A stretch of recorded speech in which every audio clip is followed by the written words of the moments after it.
Yo guys, welcome back. It's going to be the final stream of the Minotaur. We're going to get him finished today. But of course, it's not just the Minotaur that's on screen right now, is it? It's Khan the Betrayer. We ordered Khan only yesterday, I think. Pretty sure it was yesterday morning. And the guys over at Element Games already got this guy right to us. Fantastic result from them once again. There's a vote, though, on how we paint this guy. Do we go for the new school cool red and brass? Or do you go for the old school classic blue and white? Or some weird variation of both? Darker Design, thank you for that sub. Exclamation point gift. Go and head over to the straw poll and vote for what you would like it to be. Currently, blue and white is in the lead. But not by enough. No, it's not decisive. Not yet. So, exclamation point gift. Follow the link in there. Go and cast your vote.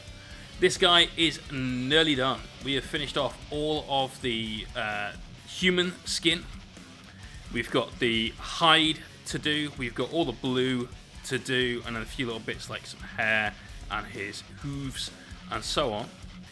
Then we've got a little base work to do. We're just basically going to throw down some Rival Crafts tufts, maybe get a little bit of white line in there for some, pitch marking, that kind of thing. Who knows? Who knows? Love your Instagram posted 2 Void Dragons. Oh, mate. Having 2 of them, these beautiful, beautiful minis. I just had to. Just had to. Snake Pliskin, how you doing? Darker Design, again, thank you for that sub. In the chat as well, we've got That Nurgly Guy, Polywatts a Cracker, Big Brom 2270 main unit. How you doing, bro? Think you're very pleased that your marine is there. Crazy Act! Wilbot89 is coming in with a raid. Yo, dude, how you doing? You got Johan Pascual, I think. Hopefully I said that right. How you doing? Wilbot, thank you very much for that raid, dude. Let me go and give you a follow. What were you streaming? What were you doing?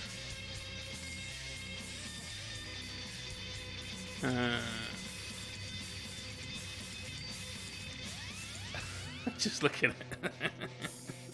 Ah, damn it. No. Wrong. Completely wrong. Why did that do that? Oh, no. I know why. Oh, that's really annoying. Give me 1 second. I need to fix something.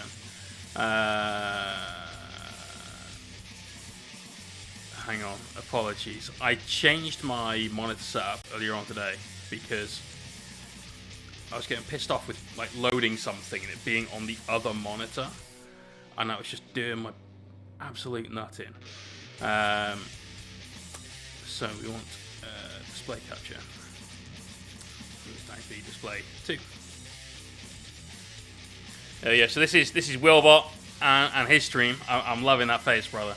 Absolutely loving that face. Well done. Thanks for the raid, mate. Really appreciate it. Meaty Hook says, hey, having a shitty day at work. You're a sight for sore eyes. I'm a sight to make eyes sore.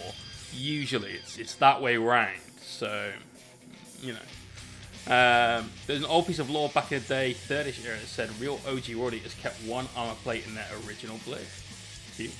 Pistafar, I do like the paints. I really do like the paints. Snake, thank you for that summit. 14 months. 14 months. What a boss. What a boss. Cheers, man. I really appreciate it. Here's Frog Lane Studio coming in with a raid as well.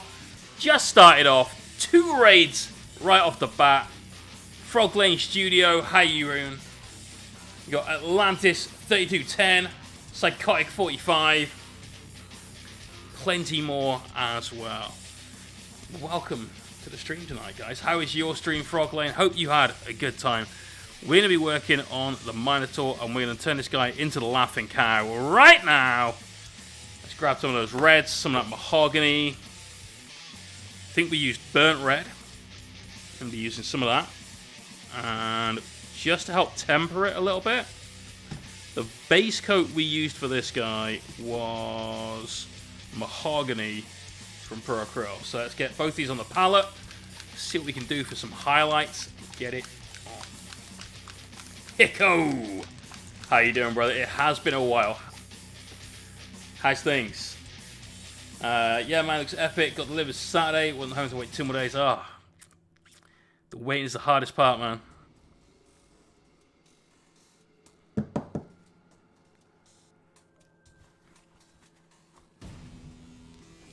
So there's the mahogany. Late starting. Late starting. I think you'll find we're exactly on time. That intro gets played at, usually, the exact stroke of 9 PM on the clock on the monitor.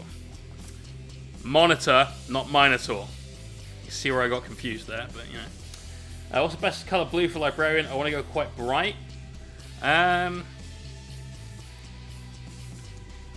bright? Are we talking like some of the bright blues on here? Are we talking like the blue on this? You know. About 2 minutes late. It was not 2 minutes late. It was not 2 minutes late. You can get out. No such thing as late. I live my life by a couple of simple rules.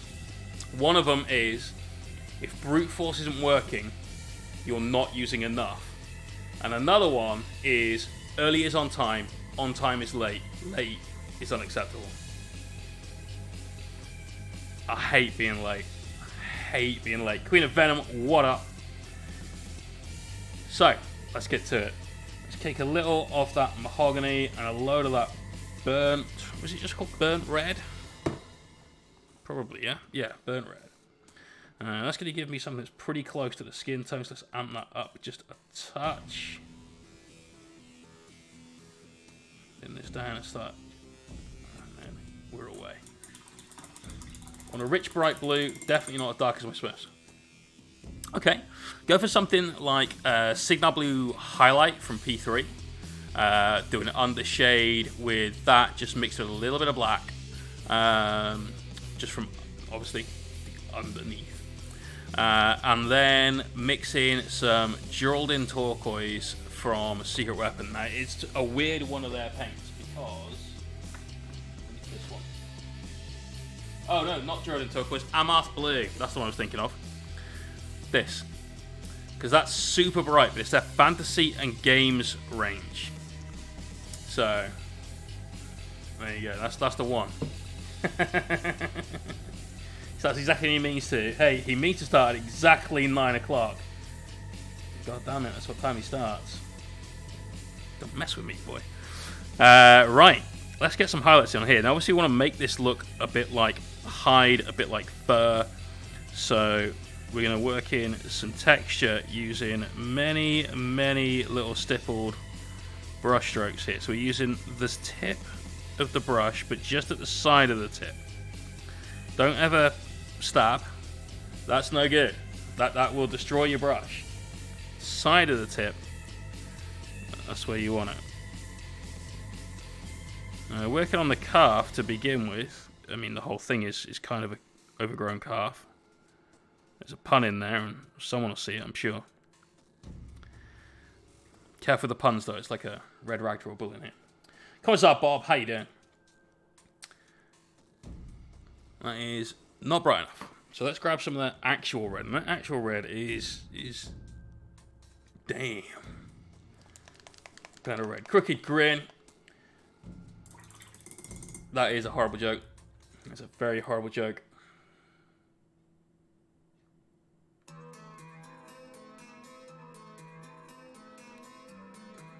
Alright, so just some of that bold Firol. It was Firol was the correct pronunciation. Someone gave me the Firol red. So let's really make this red.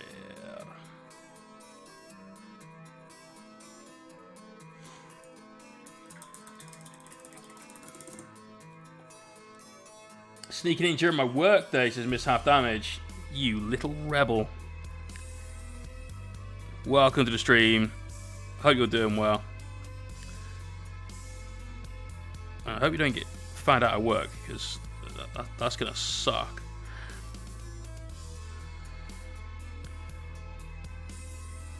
So we're going on with these tiny little stipples. Now I don't want to overload my brush, because I end up doing exactly what I was about to tell you not to do. And you end up with big blobs of this. We want individual bits of texture, so tiny dots. And in the same sort of way that you would build up a gradient with an airbrush, you get a few more passes in over a certain area. You essentially do the same thing here by just adding more dots in that area. And that way you're going to get yourself a nice set of transitions. So we're going to keep our highlights, but you will get a texture, and that's what we're after this time. We want that texture, and it won't be like a rough texture. If you feel it, you won't sense any difference, but it will just look like it has more texture. So that's what we're aiming for here. So we're doing these highlights in along the edges of things like muscle groups, any ridges in the skin, so like down towards the, we call that a heel, despite the fact it's not really a heel because he has a hoof. But that sort of thing, that's what we're aiming for. This always takes a little longer than painting, because instead of doing brush strokes, you're doing about 1,000 brush strokes. But it's fine. I forgot to mention I have this mini coming in the mail for my son's team. Nice. I haven't played Blood Bowl since, since I got my Undead team, and that was some time ago now. We did start a store league, and it basically fell apart. The store at the time was under its old management, and the old management was abysmal, like really fuck awful, and didn't care for the place, the regulars and so on. So a bunch of us just like called it quits, which is a shame. Blood Bowl is a hilarious game though. I used to play at a war games group, Cheltenham War Chiefs, and we had to ban one guy from playing Blood Bowl because we play in a cricket club, right? And so the bar in a cricket club was probably about 100 foot long, and we'd normally congregate around the middle of it. So you've got somewhere around 50 feet either side of you to the ends of the hall, right? And Toby would frequently, with a yell of "fucking dice," end up hitting one of those two far walls with dice from seated. So,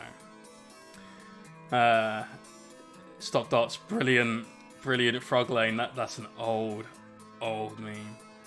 Des, I think the triathlon might still be won by the Shark. So, you know. Trying to get to assemble and paint his own team. I have a feeling it will land on me. It might do. This guy is Forge-World resin, and frankly was not fun to put together. There was many swearings on last Monday's Hellstorm stream when I was assembling this guy. I was really not having fun with it. Your Prime sub was successful. I don't have the emotes and it didn't notify the bot. Come on, so Bob. It'll take time. That's it. You do your husband's human team, his favorite sports team colors. I did a human team in the Cincinnati Bengals color scheme, and I think I actually killed their mojo, because the Bengals have not been good. Before anyone says ever, they have not been good since that point. They were good. They had their moment of being a good team. I supported that team for the better part of 15 years. And I'd just like one more good season, please, guys. That's it. That's all I ask.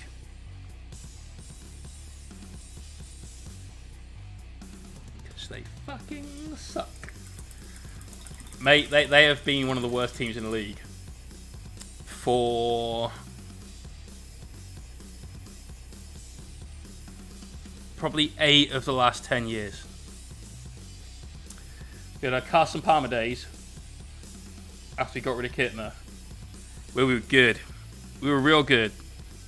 Super Bowl contenders, good. And then one dirty tackle ended all of that. The dream was dead. How did you paint them 20 years ago? Yeah, it's the original metal human team. The first metal human team they did for Blood Bowl. So, they're old. They're old. No one is worse than the Browns. The Browns are in the same division as us, and we frequently have lost our division.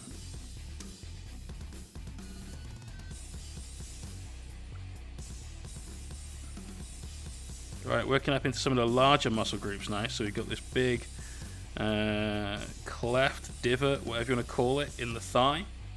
So again, stiffening that up. Work on this nice raised edge. And we'll continue that on. And stiffening is one of those techniques that just is kind of forgiving as long as you respect what you're aiming for at the end. If you start like really jabbing the brush in and maybe going too far too fast with your color transitions, then you'll have a hard time with it. But because there's no need for super smooth lines, anyone that's got particularly shaky hands or just finds it difficult with the manual dexterity that you might need to get those perfect edges on stuff, stippling and using it for volumetric highlights is a really, really good option for you. And you can see we're just sort of gently jabbing this guy, and we're getting a really good set of effects. It's not difficult at all. It's just treat your brush carefully. Make sure you're set up in the right lines, otherwise you'll ruin your brushes. Jags, you want 115, mate. We nearly did last year.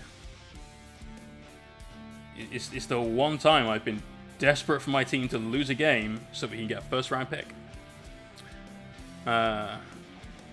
So I was speaking to a Ravens fan, especially, mate, I love Ray Lewis. Ray Lewis, Ed Reed, like they were absolute monsters, both on and off the field, if you believe the news. I love their style of football, that highly aggressive, defensive football. Equally, Brian Urlacher for the Bears back in the day. I loved that guy. He was a fucking monster. Those smash mouth teams, I really, really like the way they play.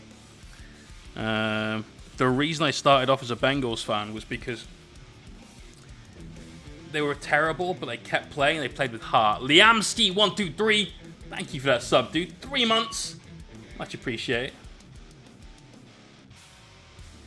Didn't even watch the record football. I don't think I've watched a game this season. I've watched some highlights of some games, but I haven't watched an entire game because I just couldn't face it, man. My team have done so bad again. Like, again and again and again, that they're just proving to be catastrophically terrible. And I don't want to ditch the team because then I feel like a glory supporter. But equally, oh, come on, give me some reason to watch the fucking game. But anyway, enough about American football. Blood Bowl is where it's at. Has anyone here played the new edition yet? I appreciate it's not like you can pop down to your local and get a couple of games in or start off a league or something, but Maybe you got family or someone at home you can play with.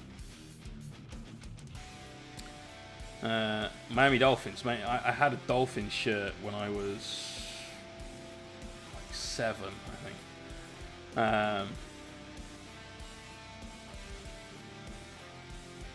But I think that was back in the days of oh fuck, what was the quarterback's name? It was in something about Mary.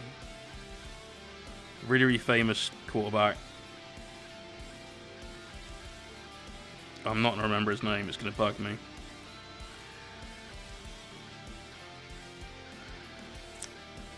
Dan Marino. Dan Marino. Yes, that's it. New edition ready to go when the kids are back at school. Nice. Nice, dude. Apparently it's good. They've changed a lot of things. And Jake, who... well, you guys will know him better as Hobo Jay, I guess. He's played it. He's really enjoyed it.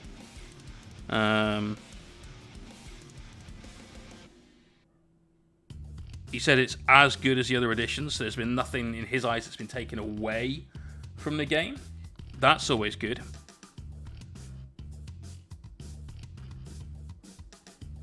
So, fingers crossed. You know, it's going to be a solid edition. Right, look at the difference that we've got now in this leg, in the muscle tone overall, just from putting in those little bits of stippling. There's some nice smooth transitions with the airbrush. We obviously had those little bits of wash that we created using some brown, basically. Excuse me, and really, really, really thinning it. But now, just the inclusion of these little stipples is really helping out get the definition on his ass. Wish we started this conversation before I was jabbing his butt a billion times, but that's where we ended up. Finished False Gods, those last things, the end. Oh my god. No spoilers for the chat. I can't remember the end of False Gods. A lot of the books blur into one for me. But I've got a feeling I know what it was, and yes, if I'm right, it's pretty crazy. We're still on one of the Ravena audiobooks today. They're long books. They're like 15, 16 hours a book. That's getting your money's worth right there. The P3 thinks thin or thick? Neither. I don't think they're particularly thin. They're about the same as GW paints. They're a lot thinner than stuff like this. They're about the same thickness as stuff like this. They're not gloopy at all.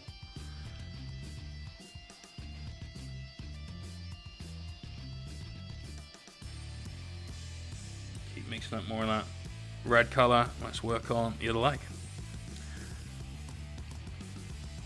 So we've got a little bit of blue that we need to get in here later on as well.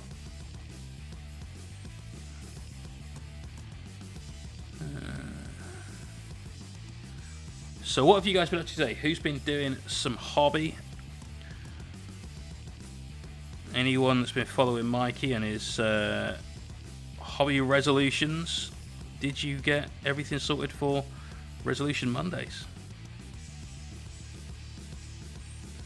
I'm sure most of you guys do know, but myself and Mikey from Hellstorm Wargaming every Monday do a hobby stream together. Normally I hobby and he chats absolute cack, but there is definitely some hobby that usually happens, and it's entertaining. But he started this thing, Resolution Mondays, a way to hold himself accountable for his own hobby. Anyone at home wants to go along with him and, you know, get your New Year, New Army, or just whatever hobby resolutions you might have done. Or made, rather. Or I made. You can work on it. Still working on Stormcaster's Dark Design. Decorating and gym. Nothing exciting. Hey, that's good, dude. At least you can get to the gym. So tap these days to find energy to basic things is a task. That sucks, bro. But you've got to find a way out of that pattern. For me, it was starting to walk. Just 5 miles, You know, the first time I got back from that, I was sweating. It was horrible. It was gross, but it started giving me the energy to start doing things. Yesterday, today, I've had the most productive days because of stuff like that. I'll show you what I've been working on in a second, actually, and I hope you'll agree. Setting up your stream so I can paint some space marines beside somebody. Nice, Valentine DeSauce. Valentine DeSauce. Snake built 2 Imperial Knights today. Nice. Acol being on base for my Nightbringer, doing some base codes with 2 Necron vehicles for a trend. Nice. There's working, narrating Slaves to Darkness. Awesome.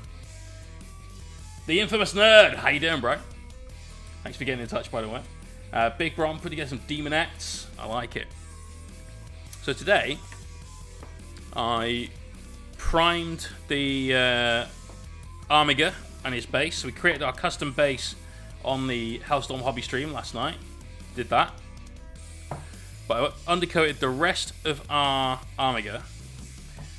And I also undercoated this Apothecary. And so we painted an Apothecary. I mean, like, a lot of an Apothecary. So this was Black Primer this morning. He's now very nearly finished. Got a couple of little bits to do on things like the Plasma Talons. We've got some stuff to do around here. I've got a couple of these bits to just tidy up and so on. And then we've got to finish the white, because the white is not finished. In the tutorial that I'm currently filming, it'll be released on YouTube on Friday.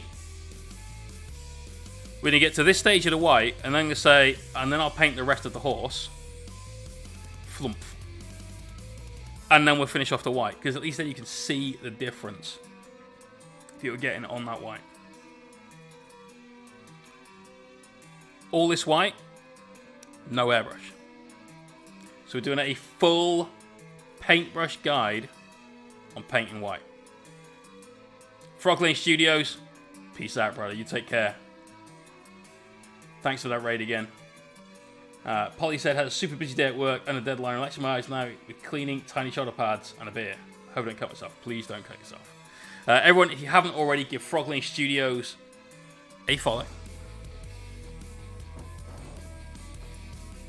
Celestra Grey is in there somewhere. Oh, yeah. Oh, yeah. Got to use Celestra Grey. Great way of painting white. Work up from that. So that's what we've been doing today. We've had a really productive day. Yesterday, finished off the Silent King. Yesterday morning, in fact. Honor Sanguinius, thank you for the follow. Absolute superstar. Really appreciate that, bro. So he finished off the Silent King. And his cronies finished off Anarachia the Traveller. That's one commission finished, paid for, ready to be shipped. Nearly, it's not quite in the boxes yet. But he's just sat chilling on my desk. Gonna try and edit together a little bit of a sort of music video style thing for him for Instagram if we get time. It's one of the reasons I've been trying to smash through this Primaris Apothecary on bike, just so that we can do something fun, take a break for an hour or so. Tobasco, what a name! What a name! Love that. I got one more D&D mini to finish painting up, and all my players' minis will be done. Nice, dude. Very nice. Painted Sons of the Phoenix chapter, white all the way, but a purple line to break it up. I know the ones you mean, dude. Get those candles on and everything. They look great. Bob, you should definitely finish your Blood Angels. Mystic Enigma, yes, recasts are a thing. They're considerably cheaper than Forge World because they're not. It's like piracy. In fact, it's not like piracy. It is piracy. It's not something that I am fond of at all, and I think that, frankly, there's absolutely no excuse for buying recasts. I don't care what people's excuses are, because it's frequently, oh, well, GW charge so much, so fuck them. I don't care. It's theft.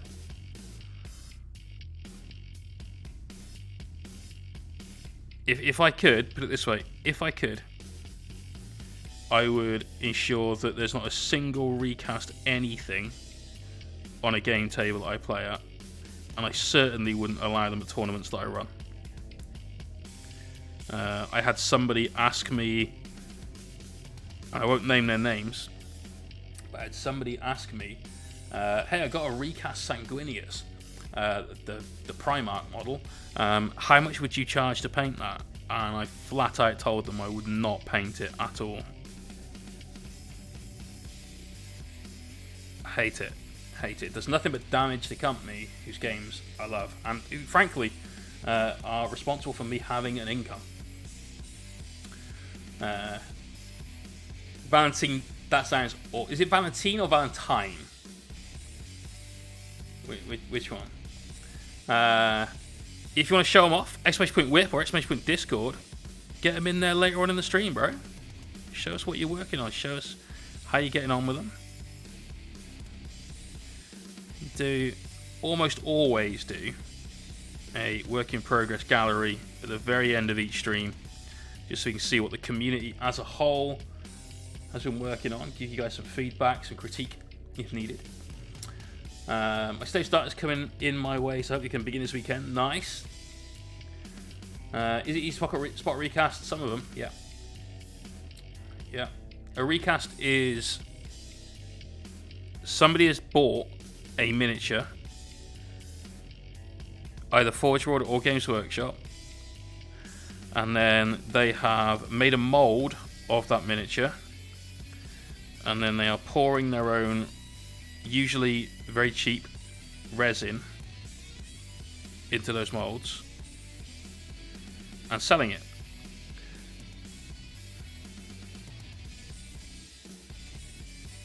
Shouldn't happen. Yeah, it's not good.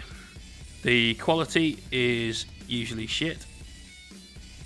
I have unfortunately painted a recast of something I didn't know was a recast at the time, or I would have definitely objected. I think I've made my position on that very clear. Sometimes the quality is actually better than Forge World. It depends on the thing. And people try and use that as an excuse all the time. That's not an excuse. It's definitely not a reason. It's not a good excuse either.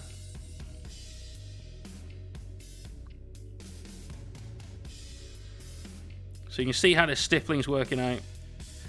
You know, still getting all that texture coming in. Still keeping to a nice set of gradients and so on. So I parachute with shite too, frequently.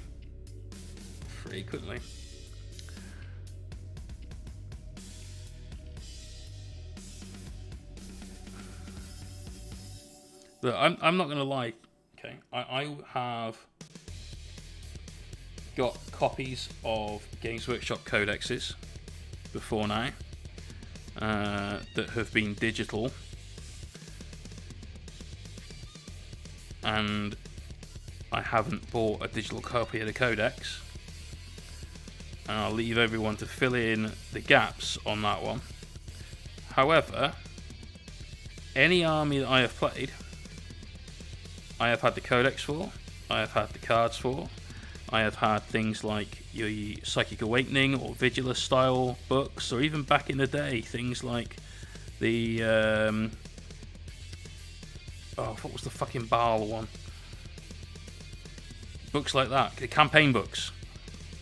And I've owned all of these things.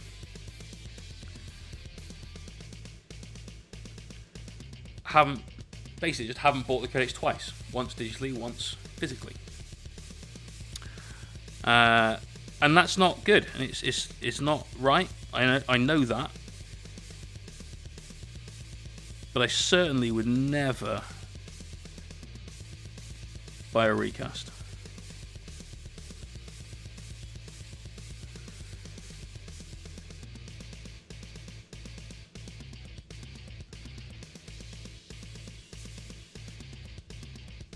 Also, that thing I was just talking about with the codexes is exactly why Games Workshop don't do digital codexes anymore, and I fully support that.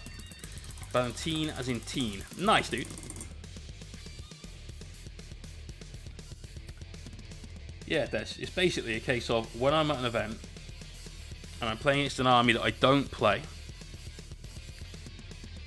and my opponent does something I think is a bit weird or says, I've got a stratagem, I can do so-and-so, it's so that I can look it up. That's it. And then say, actually, I think you'll find those are ballistic skill 4. Or, oh, it looks like the gun does only do -2 AP. You know, those sorts of things. Or actually, no, that stratagem is just in the shooting phase. And we're way past that now.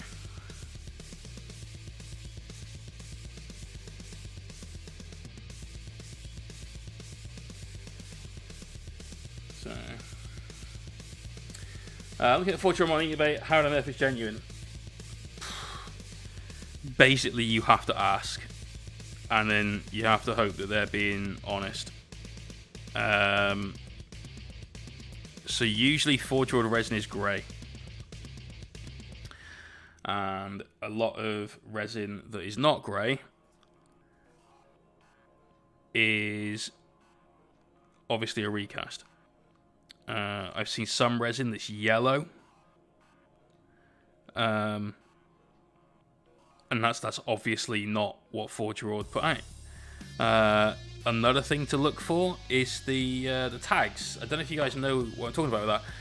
You know how sometimes if you buy a 4-year-old mini, you'll have like a block of stuff, and then there's this like trapezoid shape. It's got quite a big block shape that's got a couple of bits of sprue off it, and things are attached to that. Normally, recasters won't recast that part because that's a waste of resin to them. So if it's got those, probably okay.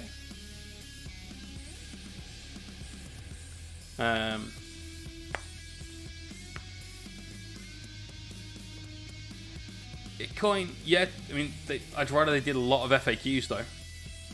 Like, I'd really rather they did a lot of FAQs. Because the game is in one of the better states it's been in since I've played the game. Because of that. And pretty much solely because of that as well. There's a lot of really good aspects of the game. There's a lot of not good aspects about the game. And there are a lot of armies at the moment that are no good. Tau is obviously a commonly used example. And there are a lot of armies that are slightly still too good. And again, there's an obvious example for that. But this is because essentially we're not playing 9th edition yet. We're playing like 8.2. Because not every army's got a 9th edition codex or a 9th edition style rule set. Think about anyone that got their early Vigilus stuff and they haven't had an update since. Well, they're not playing even close to 9th edition, so...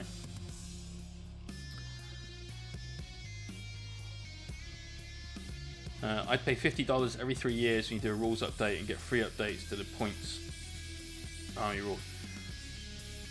I don't understand what you mean, but if you mean that you have like a triannually subscription or something based on the frequency of editions for your rules, I can see that. That'd be cool. Right, let's start working in the back. Muscles for days out here. Jacked AF.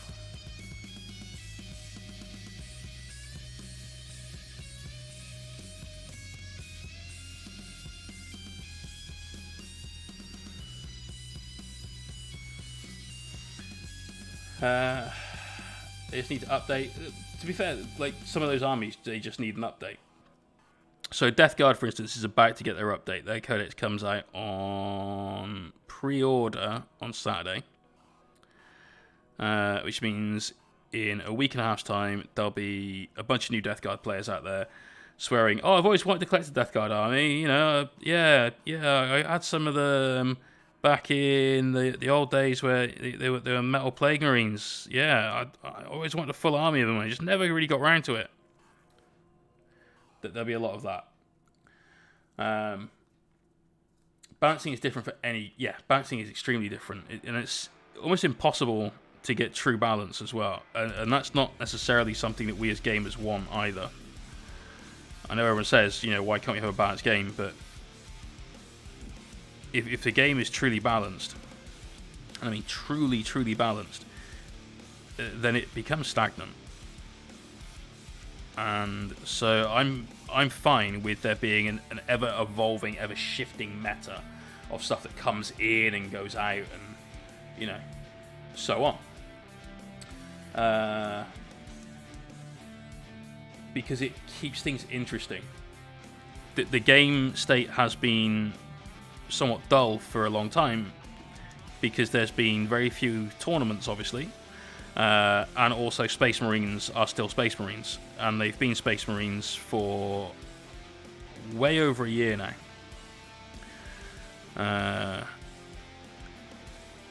And that isn't right. It doesn't help that meta. In my opinion, they should let the rules for armies and tone sector be available, and most people who supports the hobby will buy them eventually anyways, and those that don't, I mean, they do it anyways.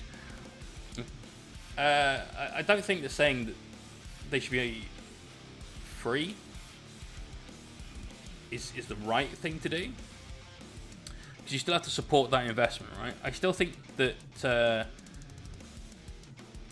I'd rather the app was, say, the same price as Netflix, like £8 a month or whatever, but you had all the rules from all the codexes.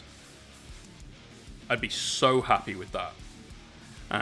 Rather than it's £4 a month for you to use the Battlescribe style army builder, which is getting better as well. Let's not shit all over it too much.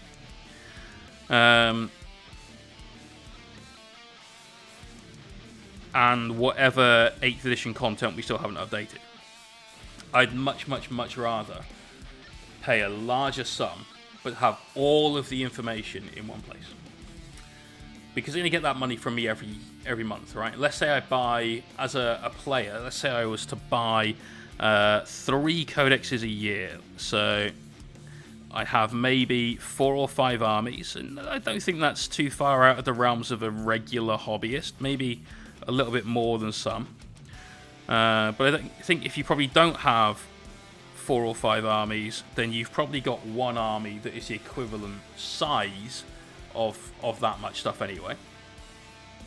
At that point, if I'm buying 5 codices a year at, say, £25, £125, well, 12 months at £8 a month is not that far off. Coin, thanks for the follow, dude.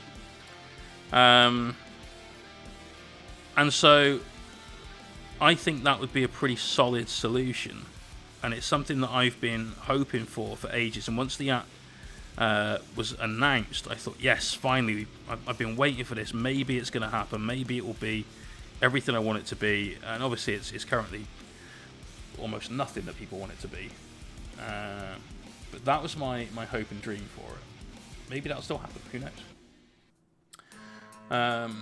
But it could be bothered up that War Scrolls on their page. It's Age of Sigmar, so I couldn't give a fuck. I appreciate that is my own view and not the view of anyone that plays Sigmar. But the Sigmar rules are free. You're just waiting for them to be available online. That's the thing, right?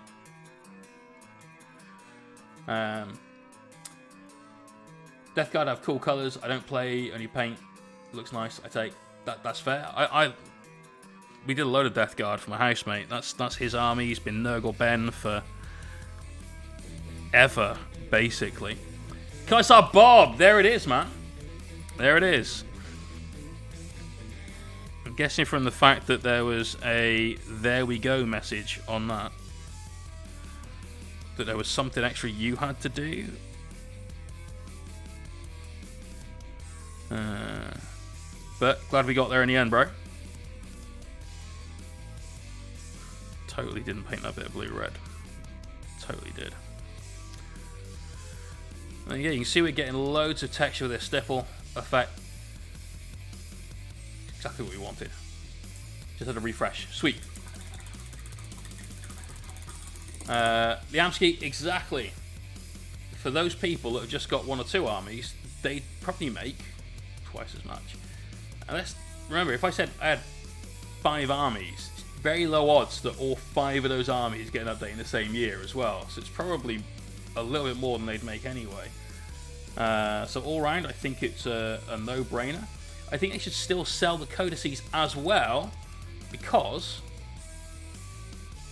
by doing that, you've still got people out there that want the lore and so on. They want all the pictures, and maybe they're a collector and they like the bright and spangly collector's editions. I know my housemate has both the Chaos and Death Guard one from 8th Ed.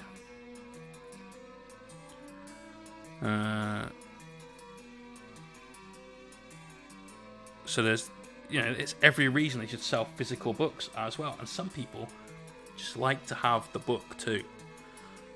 I'd rather have the book and sit and read it than read it through an app on my phone. But I like the convenience of having the app for everything. Oh, I see, Cake Fisk. But do you get FAQs that tell you what the things are? Because we don't get extra data sheets in 40k. We just get a line of text in FAQ that says, change this stat to this. So do you get that?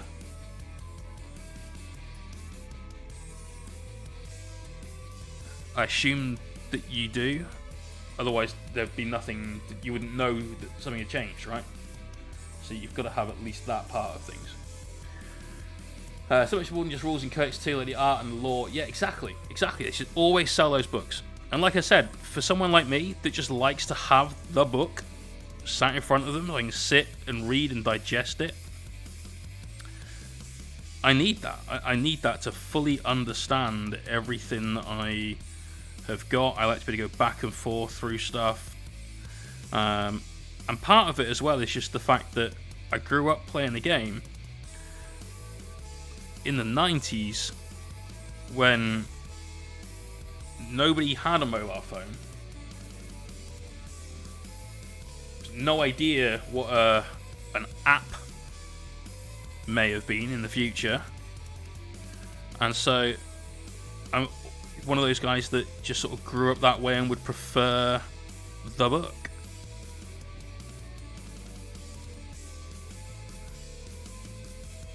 Speaking of which, being old, exclamation point gift, it is my birthday next week. It's on Tuesday. And on my birthday, because I prefer to give than to receive, we're giving away Khan the Betrayer. Toonie Spruce, thank you for that, host. We're going to paint this guy up, but we need to know how. Do we go for the new school red and brass, or the classic old school blue and white, or somewhere in between? Exclamation point gift. There is a poll in there where you can vote. And we're going to give this mini away to 1 subscriber. Just got to be online, be in the stream, enter the keyword raffle. We'll be streaming from 4 p.m, which is way earlier than usual. And I'll be streaming all the way up through till about midnight or so. And we get Khan finished off in that 8-hour time frame, which is doable. He's a tough mini to get done, especially if we end up painting in white in that time, but feeling relatively confident we can get him done. It's going to be fun. So someone's going to win Khan the Betrayer. Don't type it in here. Go vote. Go vote. Yours next Thursday? Nice, come on, up. Happy birthday for them. Flashiest yellow on everything? Nope. I like how no one wants the 4-way color scheme. I mean, there's been a couple of votes for it. Where's the... Oh, did I close the poll? Crap, I did.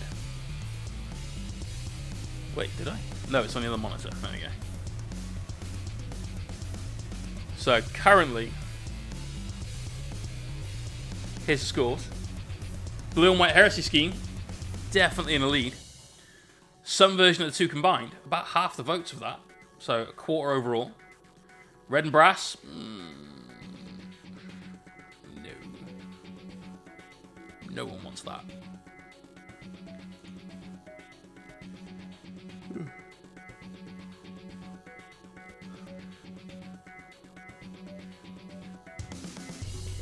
You're one of them? I think it would look cool.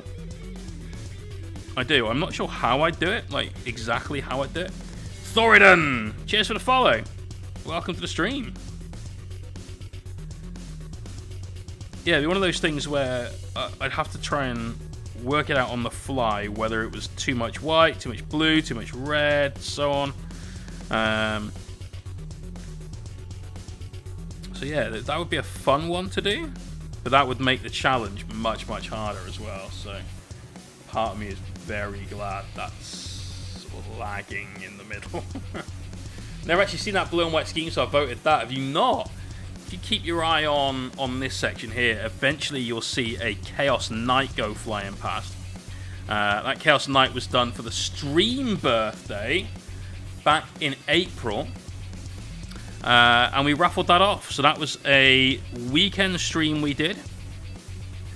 Painted a custom Chaos Knight. There was a resin cast, hand cast kit made by Balefire Forge, who I haven't seen in such a long time, but certainly was a streamer. And it was a lot of fun. We did that in blue and white by popular demand. Reiner! How are you doing, brother?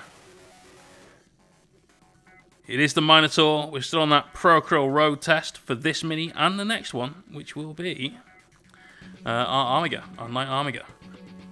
Which means we've had to do everything from the ProAcryl box, the base set version 2, to really, really dive into these paints and see how they work, what I like about them, what I dislike about them.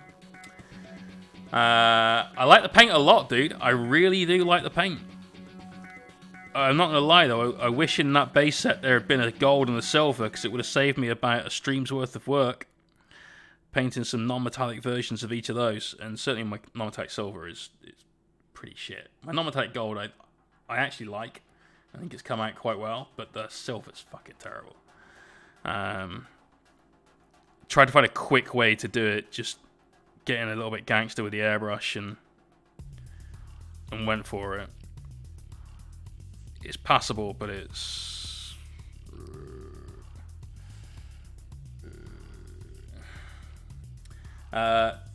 don't like the ProAcryl brush. So we bought their synthetic brush, which is what I should be using for all the stippling, to be fair. Or in fact should just be using the igniter, which I really... No, I wasn't a fan of that. It's too light. The bristles were splitting all over the place all the time. It was just... Either I got a really shitty version of that brush, and it happens. I've had bad Winsor & Newtons before. But I think I've had two in... about... Well, between this part of the hobby and last part of the hobby when I was in it before I left and came back. In about 7 years, I think I've had two bad Winsor & Newtons, and one of them wasn't even that bad. It wasn't perfect. Now I appreciate it. I may have just been lucky there, but yeah, haven't liked the igniter. The synthetic, the artillery brush, actually really like that. That's solid. I've been using that for my normal painting anyway, for doing things like washes. And yes, that is when you spray sideways like that, and you've got to spray before the paint runs out of the cup. It helps work on your speed and control all at the same time. It's good. It's good. Make sure you put down some paper or some sort of cloth, because you're going to ruin some tables or carpets or jeans. And your girl would be really, really pissed off at you as well. So you push paint out by jabbing the airbrush forward. Brilliant. Would that be a little bit like how super traditional tattoos are with like a little hammer and a stick or whatever? Just with an airbrush. So this whole how to paint white without an airbrush tutorial that I'm going to put out on Friday, I did jokingly say to somebody, I'm in the process now trying to work out if I just use a straw and just like and do it that way, because this white was driving me batshit by then. But that's going to be this Friday's YouTube video. How to paint white, no airbrush needed. Literally, you'll use 2 pots of paint and 1 pot of ink, and that's it. It's fucking simple white. Super simple white. No airbrush. So stay tuned for that. This Friday, 10 AM. Could be a belter.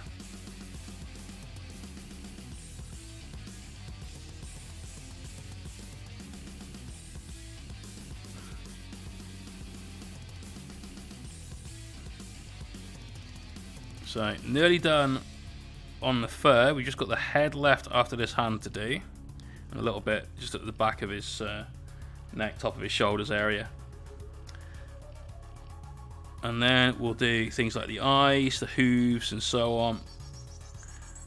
But I hope the stippling technique has been useful to somebody at least. Like I said, this is one of those things that if you have shaky hands, you're probably going to be better at than I am. You know, because you're already adopting that slight motion.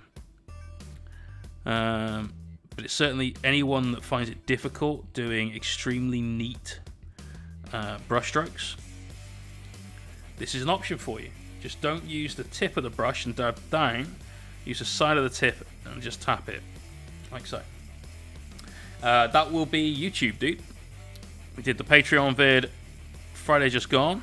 We alternate every week between the two. The last Patreon video was part 3 of the Void Dragon. Tell you what, let's show off the toys just a little bit. Zoom out. We're gonna need maximum room. So here is the Void Dragon. This was the commission I've just finished for friends Necrons. Love this model. Absolutely love this model. So the last video, the Patreon one, was how to do all of the gold. We had 2 different ways of doing the gold, both airbrushed way and a brushed way.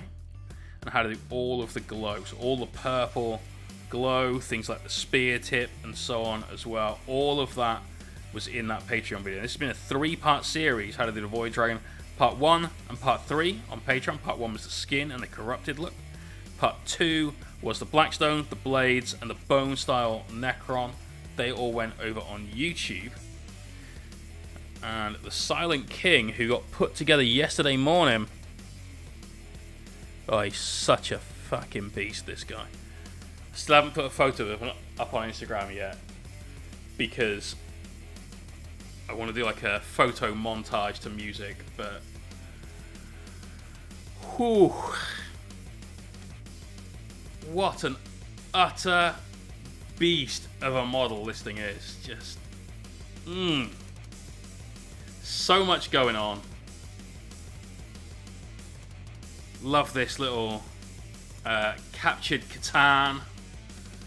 All of the blades that you see here were done using the same technique as in that tutorial for the blade on the Void Dragon. I have seen lots of Silent King Throne.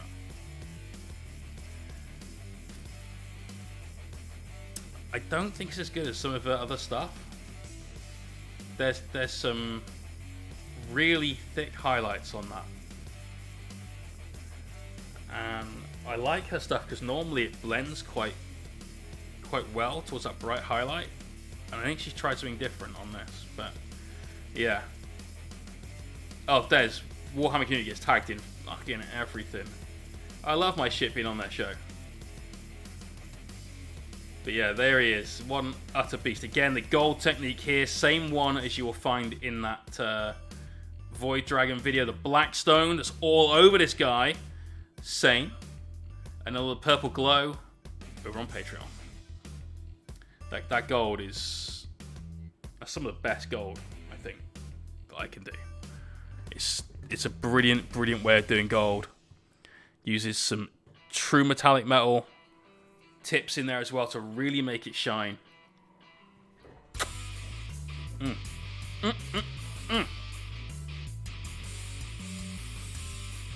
So yeah, that was a commission that's just been finished off. Oh, I love my job. I really love my job. I get to sit and chat to you guys.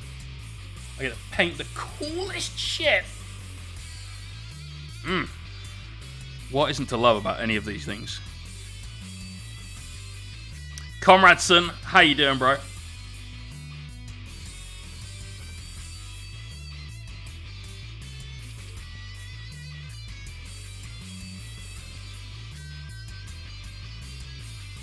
So yeah, we're gonna get. I've got a little photos taken of that.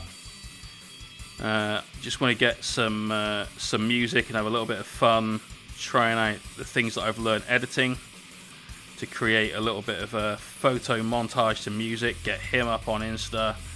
Nice little video showing off some of those details, and yeah, just something short, like 20 seconds or so. It'll be fun.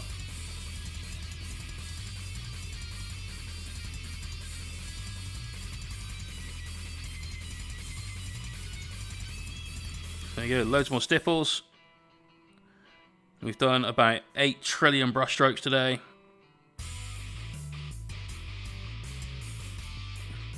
But as you can see, it's kind of easy, it's kind of low pressure, there's nothing really going on. I think your Wi-Fi just went down, switched to mobile. Oh, rats, dude. We had the internet crash on last night's Hellstorm stream here, unfortunately.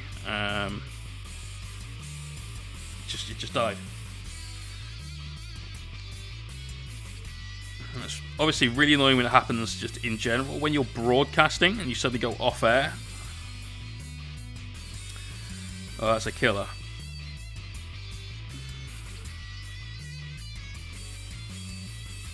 Hey, here's what it is. Is what it is.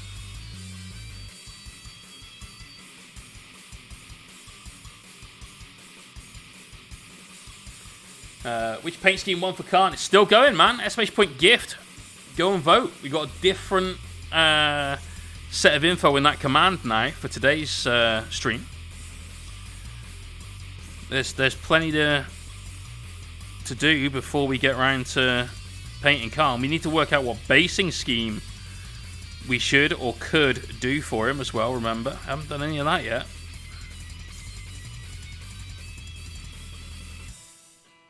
So go get your votes on. We'll probably finish this vote off on... Probably finish it off early Thursday night. And then we'll put another vote up for how we want to see him based. Loads of different things that we could do. Dead Ultramarines. That would be cool. But I've got to do everything in 8 hours, remember. That's the challenge. So packing the base with a shit ton of extra detail, such as entire new bodies to paint, is probably not on the cards. It's tough to paint that many itself in 8 hours, especially if we go for white. If we do white, then yeah, the game is on. That's gonna be one. Gumbelina, I want you to say 12 Hell Mohawks. and 7.5 others, and consider yourself chastised.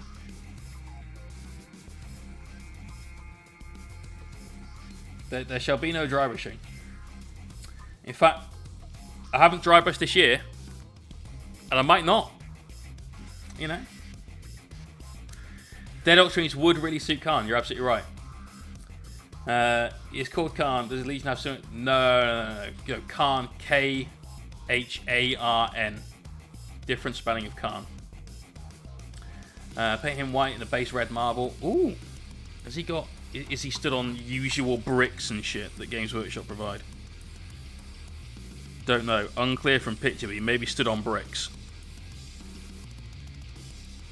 If he stood on the floor, marble would be really cool. Yeah. Could do red and gold marble. Or red and brass style marble to bring in that old Legion... Well, new Legion paint scheme rather, not old Legion paint scheme.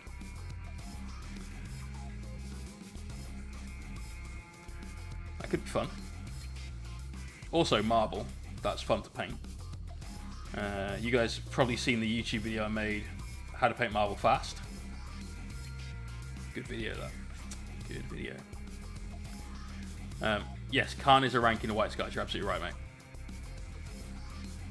Because the White Scars are based very heavily on the old Mongol Empire, Genghis Khan and so on.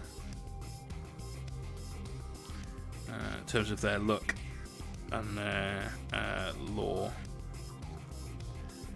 Their way of fighting and so on. But this guy Khan it's a different spelling. He's absolutely, completely removed from all of that kind of stuff.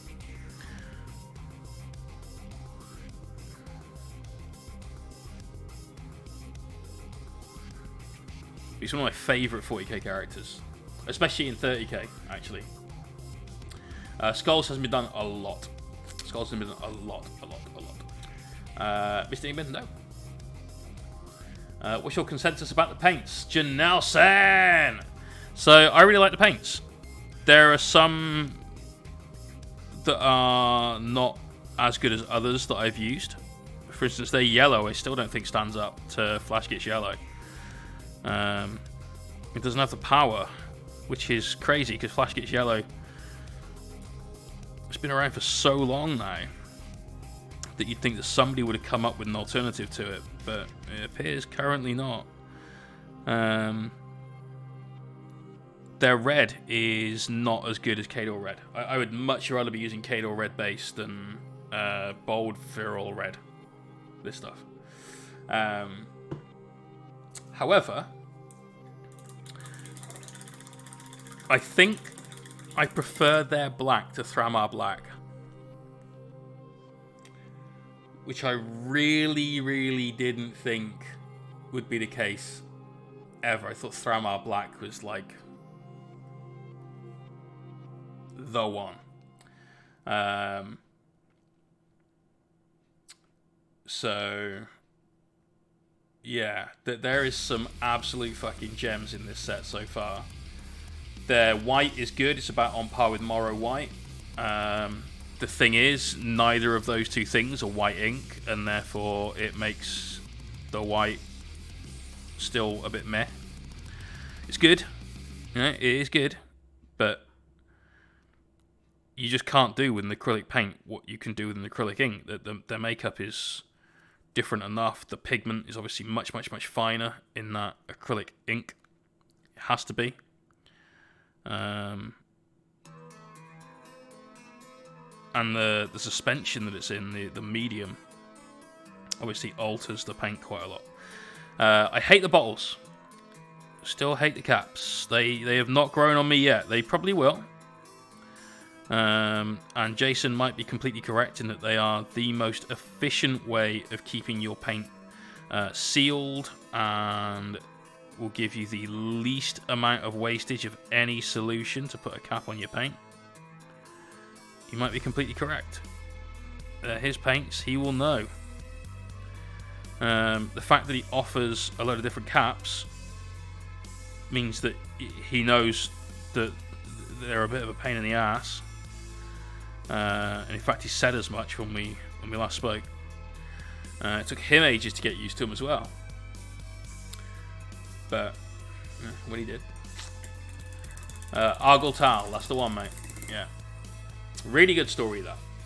Those two. Their like brotherhood and bond was cool.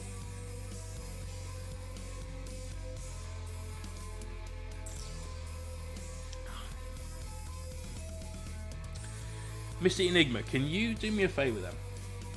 Seeing as you're obviously a historian or inclined that way, can you tell me the name of his sons? Because I had a D&D character that was named after, I believe, one of his sons or one of his like close generals, and I've been trying to remember the name of it for God knows how long.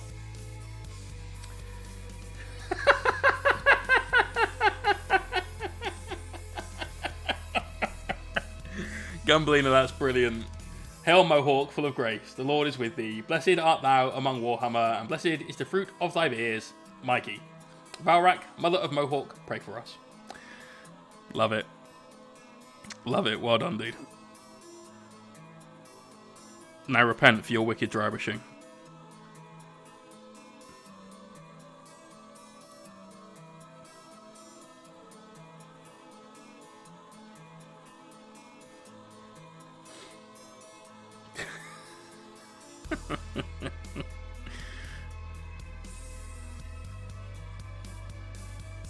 Oh, quality, bro. Right, nearly done on this skin. So you've got that nice rough appearance up there on the forehead. Mars Envy, cheers for the follow. To be fair, it was on Screamers of Zench and all those tiny details. No excuse. No excuse.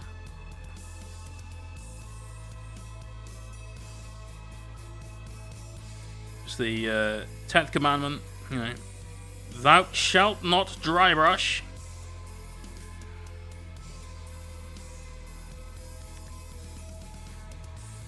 It wasn't any of those. Damn it. Damn it. I remember I was working in a Mexican restaurant at the time, and D&D nights were on the 2 nights a week I had off. Basically, would work every other night shift. And I asked my boss, I need a name for this guy. Like, he's some kind of sort of Burmese style warrior. Like, trying to work out a name. And he just said, "Oh, call him so and so. He's one of Genghis Khan's kids." I'm like, "That's a great name." Obviously, it wasn't one of his kids. It must have been something else, but.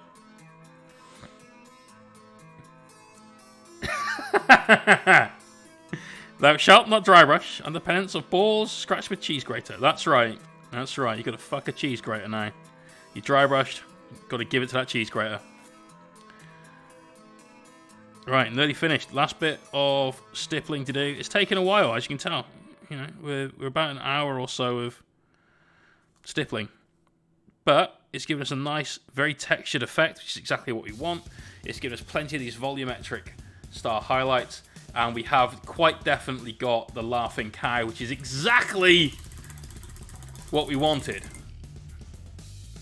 Joke's on you, won't even touch the sides. I mean, like, from the front. Not from the side, from the front. If you go the white and blue Khan, it might be nice to go for a blue and white marble altering floor, but give some bloody footprints under his boots for contrast. If I did blue and white Khan, the 2 colours I would never do on the base would be blue and white. I am very much a proponent of contrasting bases and not complementing bases. I like my mini to completely stand out, and they didn't. Yeah, I like it to completely stand out from the surroundings of it. So we stay way away from things like that. For instance, here's one that I can show you. This is the other Minotaur style dude that we've painted recently. This was one of the Warcry minis. So we've got all these reds, yellows, this black, purple, grey of his back, and then super bright green base. You know, we want that absolute cutaway from one to the other. So I have to do bases like that for me. That I need the Mini to be framed by the base. So here is the Chaplain on bike that we painted. That I've got out just to ensure I can get all of the highlights right on the Apothecary we're painting right now. This super dark, super sleek, super glossy black. This rubble, neutral tones, very desaturated. Whereas even the black up here, super saturated, full of color, full of pop. That's what we're after. That's just my style of painting, though. I appreciate everyone's got their own way. Everyone's way is different, and that's good. And that is ProAcryl's black. It's on my palette from earlier on. I had to remember whether it was or not. Like I said, I found their black to be better than Thramar black. Unexpectedly. Dark Rock and Lava is under White Khan. Could do. Could do. Lava's okay. We haven't done lava in ages. I'm so not doing lava with like 2 bits of cork and then some fucking airbrush underneath it. Like, that's just shit. And I'm definitely not doing lava with... Oh, look, here's some crackle paint I brought earlier. That's a no. I've never liked that effect.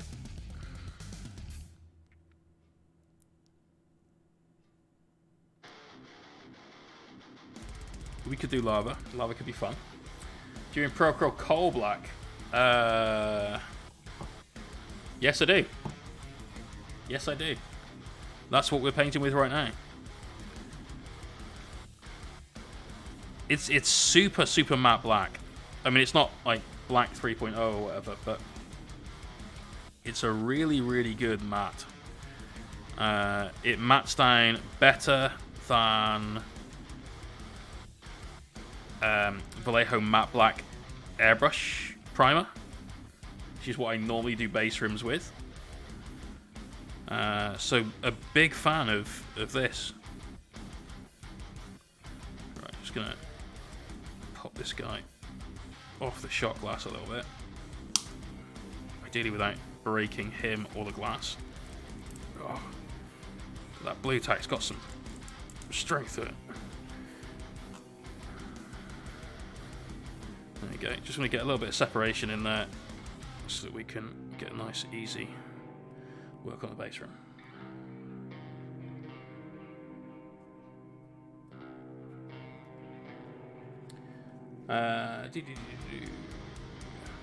Use Warhammer thing, so I don't have that issue yet. Customer history and white scars when it comes to names. Oh, I see.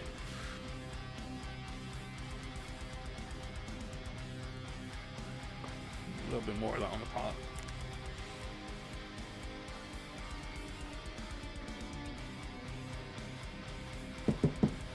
What was the name of his general? Perhaps it was that.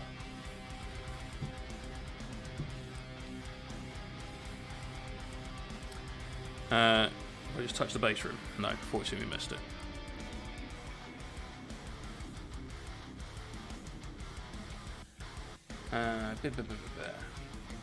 Got some AK Interactive 3rd generation paints today. Oh, I'm sorry to hear that, bro.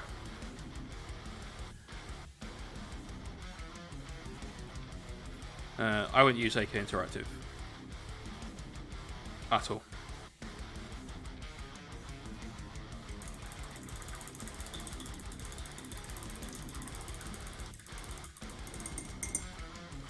I actually ran out of skulls once in Warhammer. I don't even know how. It's some green stuff balls. Just paint the skull on it. Nice. Nice. I think my housemate bought the skulls box for a load of his chaos stuff, and so I might have to pinch a couple of those if we end up doing like a Sea of Skulls style base for Khan. That could be cool. Could be cool. No, I don't know any of those names. I was something like Subadai. Donna-chan, thank you very much for that sub. Right, what else we got left to do? Need to base coat the hair and the tail just one more time to be sure that there's no... Yeah, maybe that was it. Subadai.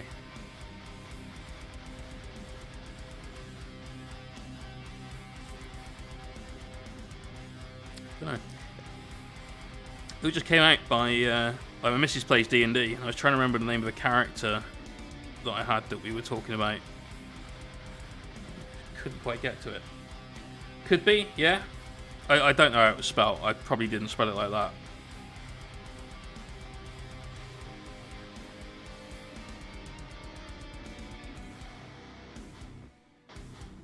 But yeah, that was one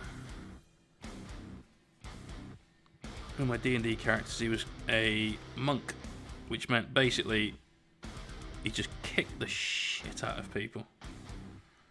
One of my buddies had this book that had a load of extra rules for if you took various vows of stuff. And so my monk character took a vow of poverty, which seemed extremely extremely apt and valid for a monk. I'm just going to be poor. But by taking a vow of poverty, you basically got like fucking death touch or something absolutely bonkers. And obviously he then kicked the living shit into whatever was necessary to kick.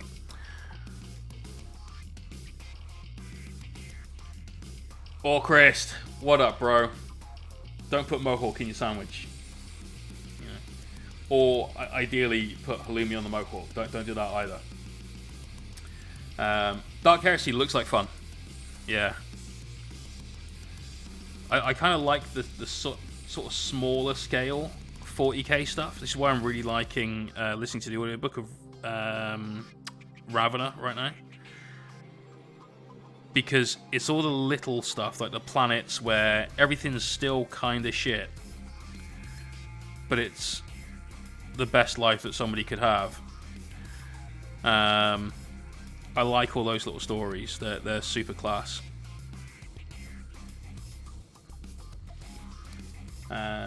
Very bold. An out-red can. It's a nice green flower filled with a pistol with a bunch of flowers inside. Fuck no. No. No sandwich, just charcuterie. Nice, dude. Nice. You're a halfling rogue. He's a pimp with a brothel called Brilliant. Brittany. Oh my god.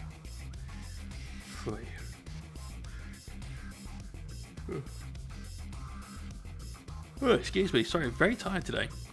I've had today and yesterday have both been like really highly productive days. I've just had loads of energy. In fact, yesterday I would have described it as boundless energy. Super productive. Didn't stop all day. Today felt almost the same. Not quite as full of vim and vigor, but you know, loads of energy. Like, yeah, let's get to it. And I think I'm paying for it right now.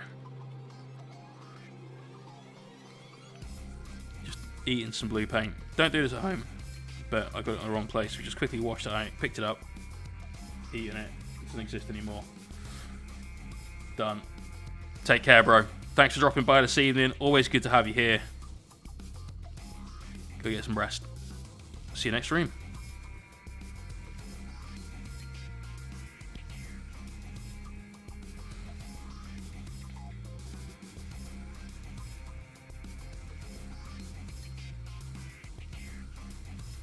Right, so we've done all of the basics for our blue. No, I thought there was one that we'd missed. These are his bits of sports kit, obviously. That's why we've not gone for traditional leather. This guy's a baller. He's the finest orchid-ass kit, or wherever it might be from. It doesn't taste like blueberries. No, absolutely not.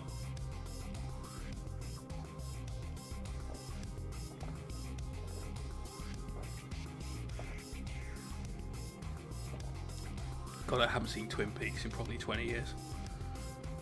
Right, now remember, this kit that we've got has no washes, no transparent paints, no nothing.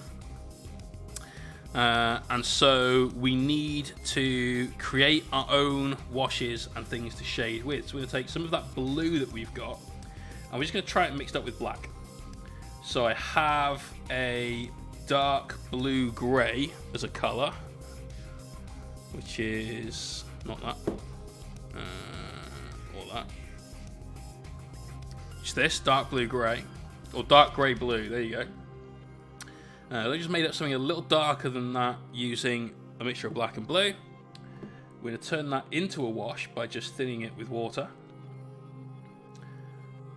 This will desaturate a lot of that blue. That's going to leave us plenty of room for some highlights. Which is exactly what we want.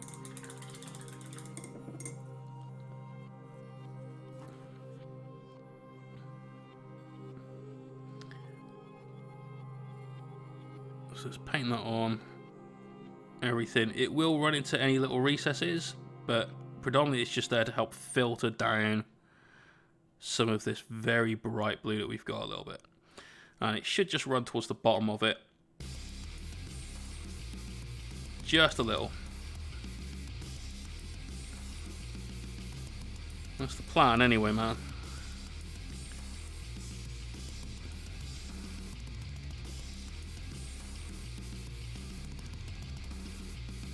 So August, how you doing? Your Phoenix looked pretty damn sick, by the way.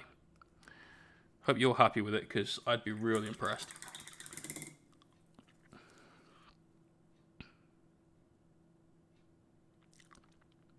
Eating more blue paint.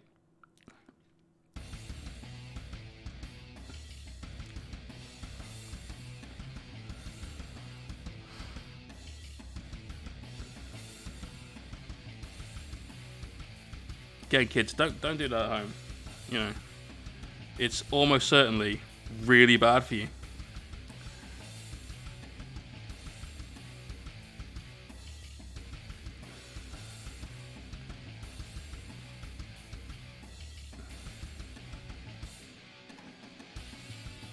All we're doing this for is to try and just darken down some of that blue, desaturate it a little bit, so we can start coming in with some highlights and making parts of it pop out just a little bit more.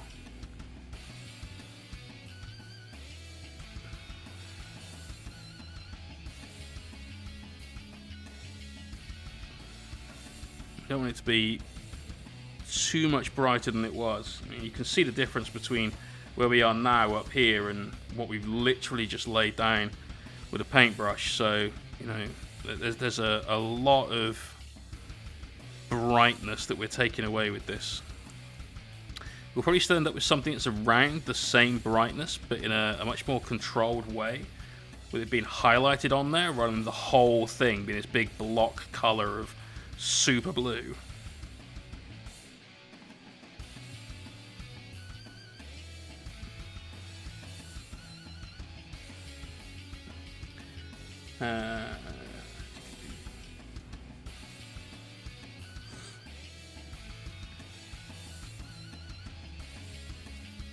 Matt Valentine, I haven't got to that yet. Orchrist is a streamer, so if we haven't given him a shout out already, or in fact, even if we have, let's shout him out again. He's one of my favourite Canucks. How can we not? But he painted up a pretty large scale Phoenix, and it looked great. Like the Firebird kind of Phoenix, we mean. Right, let's dull down a lot of that blue. Let's go back to our previous blue, and we will mix that in a little bit. Just a touch of that black, just to take a little of the pop out of it. Not a lot, just a little. Just a little. Cheers, Des. Absolute superstar, mate. Top mod. Right, so let's come in now and start bringing that back up a level. We're not looking for texture or anything with this, we're just looking to get a nice blue over 2, maybe 3 highlights. So you see it starting to creep back up into that brighter blue now. Just working on the upper section of that. And one of the reasons we've mixed in that little bit of black is to help it just blend in a little with the wash that we've just applied. And remember, and this completely proves it, washes, you can buy products called washes, but washing is a miniature painting technique as well as something you should do on a probably more than daily basis. And you just need to take pigment, so paint of some description, and thin it down. Then apply it to either a recess or over an area to kind of filter it to get into the recesses naturally. Don't use glaze medium to make the washes. No. Look, you don't need glaze medium for fucking anything. I don't use glaze medium to glaze. I use water. That's what I've always used, and it works. That's what most competition painters will use. It's just a lot of water. And they might go out and buy distilled water or have a RO machine to make it at home, or whatever. But you don't need it. You don't even really need it for a stronger colour. You just add an extra glaze or two. That's kind of it. At most, I'll occasionally use flow improver when making a series of filters, so washes, glazes, whatever it might be, just to use it as a drying retarder. That's it. That's it. Just to help stop the paint from drying out. Leaves my mixes to run for a little bit longer and so on. No dramas. But water is totally fine. An RO machine is a reverse osmosis machine. And it is a machine that you use to distill water, capture it, and then create a flask or some other vessel of. They are usually owned by people that have marine tropical fish.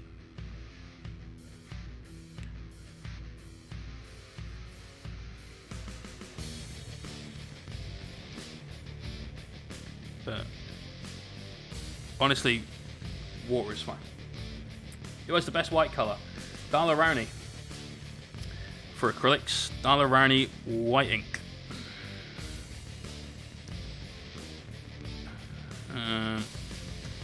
Can you paint a full surface with it? Yeah, but it's difficult because it's extremely thin. Can you paint through an airbrush with it? Good God, yes. And it's glorious. Can you paint minis with it? Yeah. This is the first half of getting that white done. First half of getting that white done. 2 more steps. A wash and a highlight. And it's done.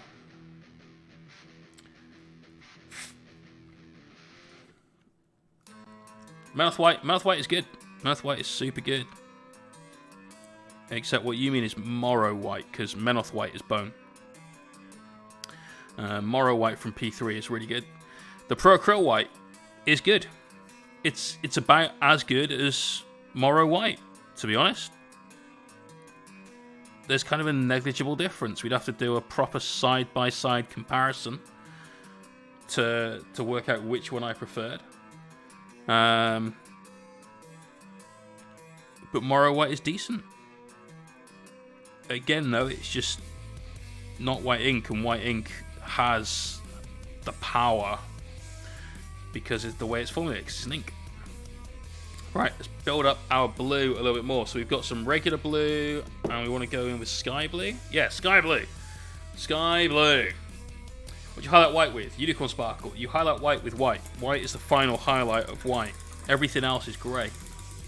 Alternatively, if you have used white already, and you're like, I kind of need to find a way of pushing this further without starting again, then you are into the realms of optical illusions.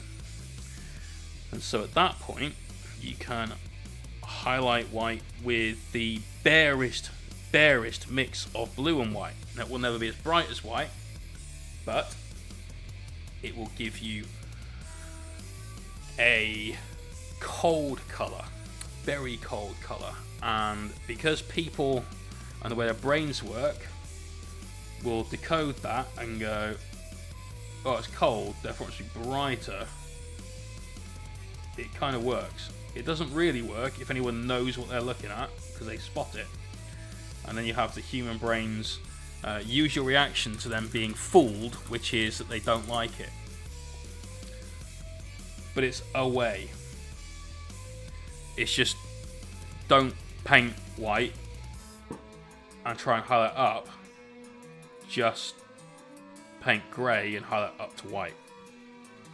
And your final highlight, your absolute last highlight, those little tiny bits of edge highlight that are the brightest part of your edge highlight, those bits, they're white. Nothing else is white.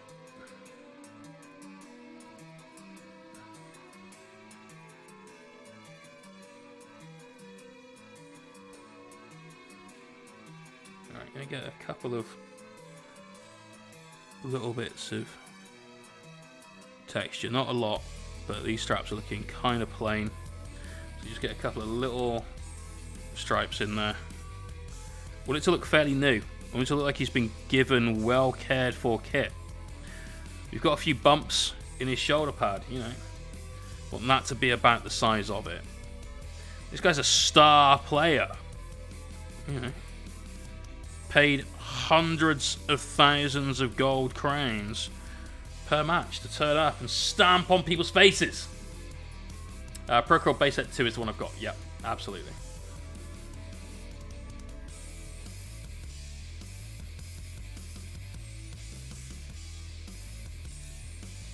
Just so I feel I can contribute to the conversation in chat. I've seen quite a lot of Jake Gyllenhaal films. Most of them I've enjoyed. The one where he was the disembodied guy on a train, that was kind of weird, but it was alright. But the police film he did, End of Watch, I think that was absolutely his best film. Time before, I wouldn't be a blocker in front of this guy. Fuck no, dude. You'd be a blocker under this guy pretty quick.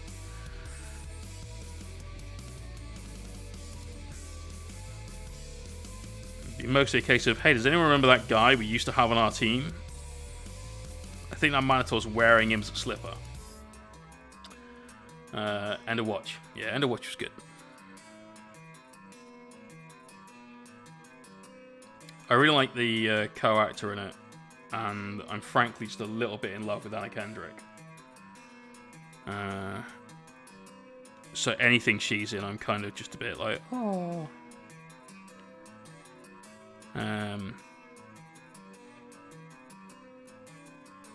But yeah, that was a great film, really good film.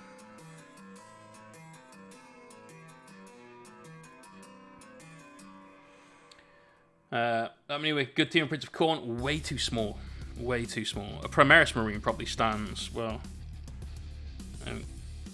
Got one stood out, but here's a Nurgle Herald, and he's actually taller because the Minotaur's in like full run. If you stood the Minotaur up and did some conversion work, then he's still too short, I think.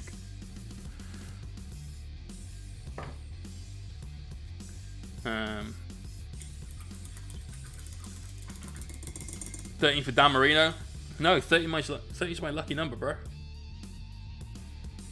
All my star players always be number 13 on the team.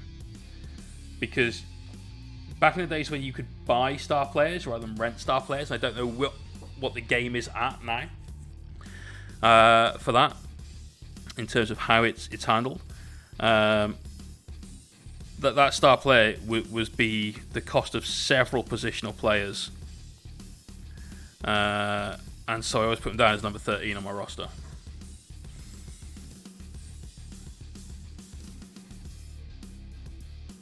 Yeah, the Ultramarine part of it was completely, absolutely the entire reason.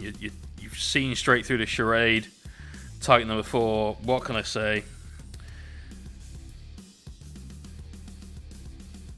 It's got absolutely nothing to do with Bobby G and his boys.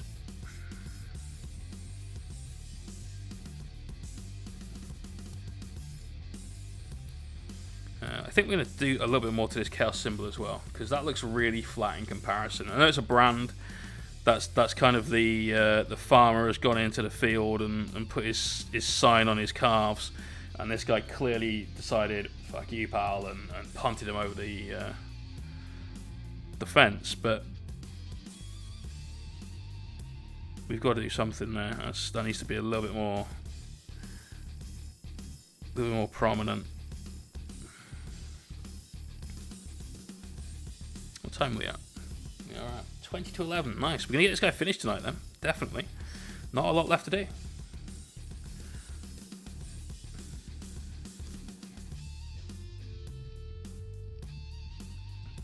Maybe just one more little pass on some of the blue.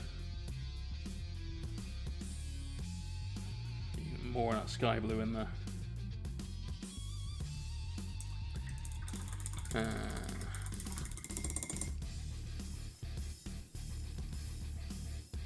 For Icatosaurus. Fucking Icatosicarius. Brilliant. Do you call the end zone the Rubicon? Christ. I have seen them. I've seen a Scottish. That's from If You Ever Had a Text-to-Speech thing, right? I haven't seen much of that. I've seen a very small clip of it quite a while back. And I remember the custodian sort of sliding into frame, looking very different to how they are represented in the 40k tabletop. Finding that hilarious.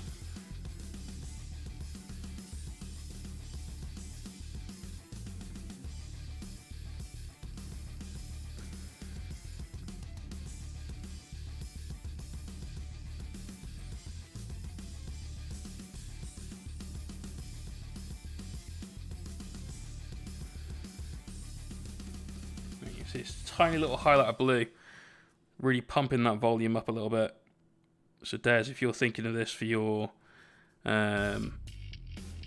librarian, that final highlight can really add quite a lot to it. Bring you something super, super bright. Literally just a couple of brush strokes.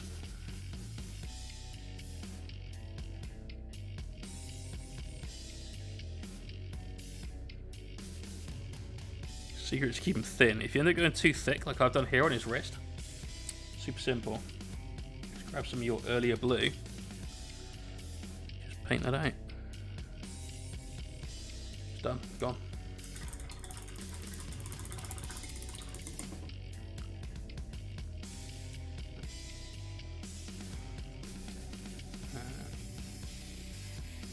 It's a nice blue. It is. This is the sky blue from ProAcryl, which is not actually that far away.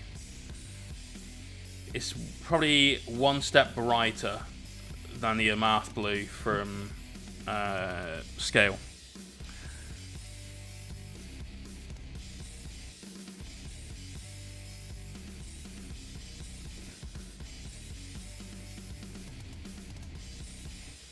Right, is that all the blue? No, a little bit on the back here. Which didn't actually have the previous highlights. Let's just mix up a little bit more of that. Looks like we forgot that entirely. Then we've got the mane and the tail to do. And the hooves. We've got his eyeballs to do. We've got a little bit on that to do, just because I feel like it needs a bit of something extra. And we'll just get some red and yellow mixed in for that and just go for it. See what we get. Can't help but think of this model in a clickbait article. Remember the laughing cows? It's heard now and you won't believe it.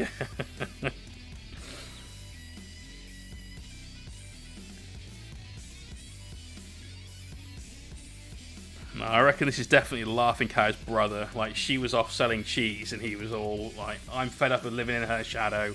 I'm going to get out and make it big on the gridiron. And off he went. And the next thing you know, there's quite a lot of dead people about ankle deep in a pitch. I reckon that's the family story. He's like the black sheep of the family. No one talks about him. He's not allowed to go to Christmas dinners with his nan anymore. After what they only call as the incident. He got the branding on his leg, and they're like, oh no. Let's get a flat black. Never used it. I tried the Vallejo black. So very recently, I've been waiting for some Thramar black to come through from Element, and they've not had it in stock. And in my desperation for black paint, because I was nearly out of black paint, I bought this, and I really don't like it. It's so thick. So thick. Ugh, no. So we've got a pot of Thramar black. We've got our ProAcryl black, which, like I said, I think I like more than Thramar, which is crazy. It's a flat black for all your base rims. Until this, until finding this black, I used the Vallejo matte primer and brushed it on my base rims. My thought being, I kind of want something there that's going to be really, really protecting that base rim so we don't get weird chips of paint there. And that's kind of where I want people to be picking the minis up by. So, got loads of blues, but nothing like these. Closest to the Laytock, and that's miles off. Then probably best to invest in a solid bright blue. I have a lot of very bright, very vibrant paints because you can always desaturate them and go down the other way, but it's really difficult to get something of that pigment strength by mixing a couple of things together and go up to it. Verging on impossible. So a lot of what I buy is paints that are very powerful pigments, and I suggest that everybody else does at least a little bit of an inventory of their paints and goes, well, you know what, I don't have anything that's a really vibrant green. Like a green that's really green. I don't mean like a necrotite green, like super, like bilious green, but I mean something that is just like, BAM! Green. You know, if you haven't got something like that, then probably go and have a look for something. And to be honest, Warpstone Glow from GW is a really, really good version of that. I rate that one quite highly. The green from this is a weird green. There's enough blue in this. Like, on camera, that looks teal. All of the other colours here are pretty much perfectly represented on screen. But that isn't. There's definitely blue in there. I mean, it's green, it's got blue in it. Like, but, you know. Hairstyle Sarah, how you doing, mate? Thanks for getting in touch today about your beer as well. That's really, really nice of you. Eyes. What should we do? Eyes. Let's find a colour we haven't used yet. So look at the clean tops. What's that? Camo green. Fuck that off. Jade. There we go. We're going to use jade. He's going to have jade eyes. What about red tones? Cador red, man. Cador red is basically the only red you need. In fact, if you have Cador red, Flash Gets yellow, and a good black, such as Thramar black or ProAcryl coal black, then you're sorted on red. With one red. Everything else, completely optional, as far as I'm concerned. Because you either use brown or black to like bring it down, and you use yellow to go past it towards orange. In fact, all the reds on this, and these are some pretty vibrant reds. You know, these are some good, strong reds. All of that is Cador red, black, and a little bit of that mixed in with yellow for a final highlight. That's it. Done. One red.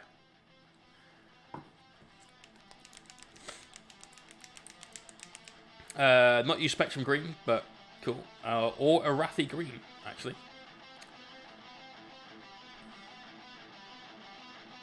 It's a nice colour, though. It's just kind of... not quite Sotek green. But let's get some of this. Let's get some black, see how it reacts. Quite well. Yeah, that's good. I have no holes in my paint collection, which is a shame, so I have to buy paint. Yeah. So, Kador Red is... No, Kador Red is for P3. Kador Red base as well. P3 do, in a similar fashion to every other paint company, here's your line of base paints, here's your line of highlight paints, except they just have a base color and a highlight color. They're not different consistencies. They're just, here's the color you should use as your base color, and here's the color you highlight it with. That's it. And that's for essentially the Warmer Hordes style games that they make, because they have races or clans or whatever in that game that the paints are named after, same as GW ones and a load of Army Painter ones and all that kind of shit.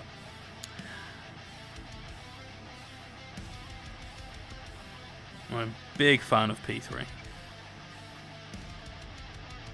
Really, really like him. Right, so we've got a little bit of jade green in his eyes there. That's going to help bring it out a little bit from the red behind. Then we'll go up with some actual jade rather than something that's been mixed with black as well. Then we'll see what it looks like with both yellow and pale blue mixed in it, and we'll work in one of those two directions. Crazy Anked. We're going to go to the whip in... Well, we normally go in about 11:15, so you've got about 25 minutes or so to wait.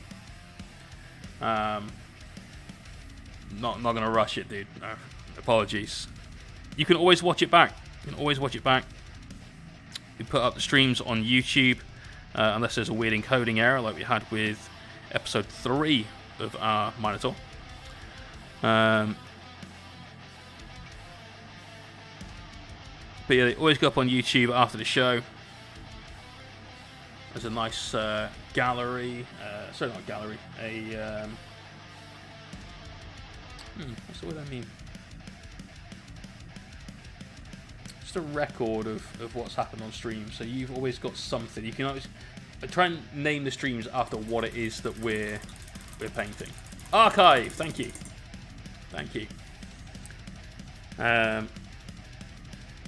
Scale paint suggested Amarth and Adriatic. Just Amarth. Adriatic, I've got... It's this one. Yep. That's the Adriatic one. You can see the Adriatic one. A little bit tealy. A little bit turquoisey. So Amarth is a really solid blue. This one, slightly less so.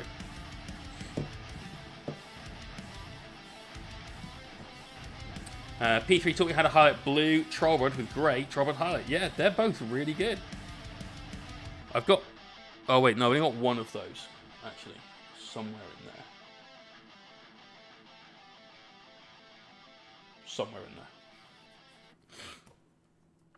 there. But yeah, P3 are a really, really good paint company.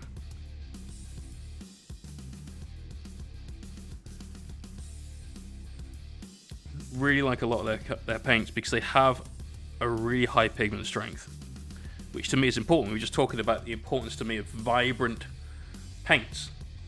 And P3 really come through. They just shine, basically. Deck Flow! How you doing, bro? Welcome to the stream. How is your stream? Let's get some love in the stream for Deck Flow. Turns out if you mix the teal with yellow, you basically get Necrotite green.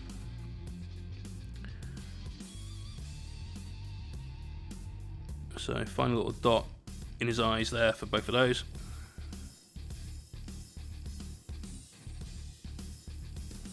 Bam. So you've got the hair to do, the hooves to do, and then his base. Easy. Finished. Which means next stream, which will be Thursday, will be onto the Armiger. Also painted using just the colours from the ProAcryl box.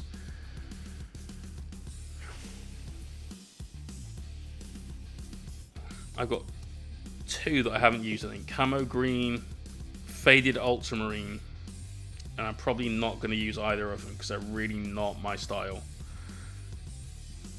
Might find use for the camo green, but that faded ultramarine, it can suck a dick. That looks way outside my usual area. Right, let's get some grey. Can't just mix the paints I've got on my palette because I know there's a white there and a grey that isn't from ProAcryl. So sticking to the theme, let's get some of that dark warm grey. So are we going to do a non-metallic Omega?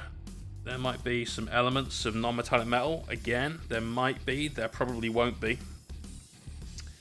There will probably just be various elements of the Mini painted in stuff that doesn't look like metal. For instance, the main carapace, like the underskeleton, this bit, we're probably going to do black. So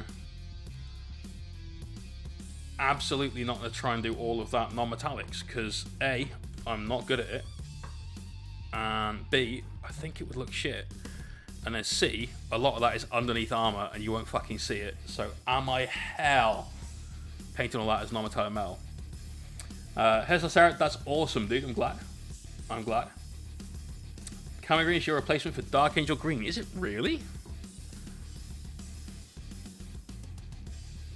That does not look green enough for Dark Angel green. That looks definitely still towards that army camo style color for me. So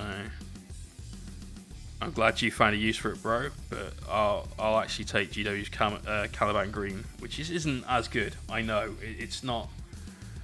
The formula got changed just a little bit, but meh. Amarth Blue and ProAcryl Sky Blue are very similar. They're close. Sky Blue is one step up. So call that about a 4 on the scale of like super bright blues, where, well, I suppose that would be an 8 on the scale rather. That would be a 9.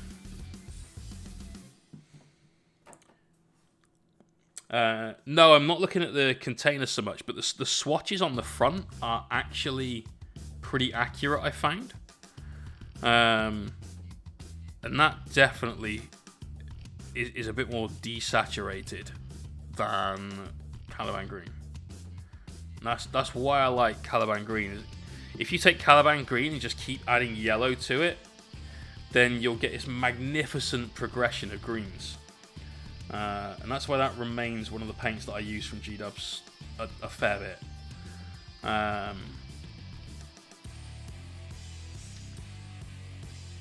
It's still a solid paint, that one. Alright, as before, just bringing in a load more texture on our hoof. We will have one more highlight in there to pop that up a little bit more.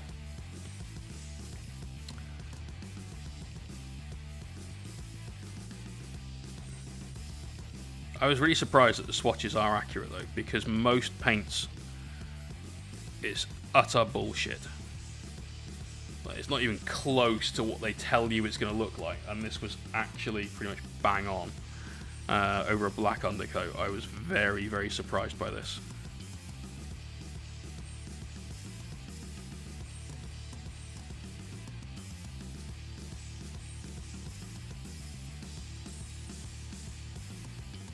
Right, don't do as much on this one because it's mostly going to be covered by the long grass. We're going to put all around his feet. Shh, don't tell anyone. Especially not Craig, because it's his mini and he'll look.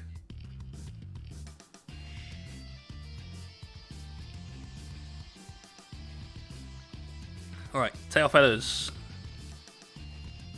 I know they're not feathers. Just wanted to see him go on and shake his tail feather.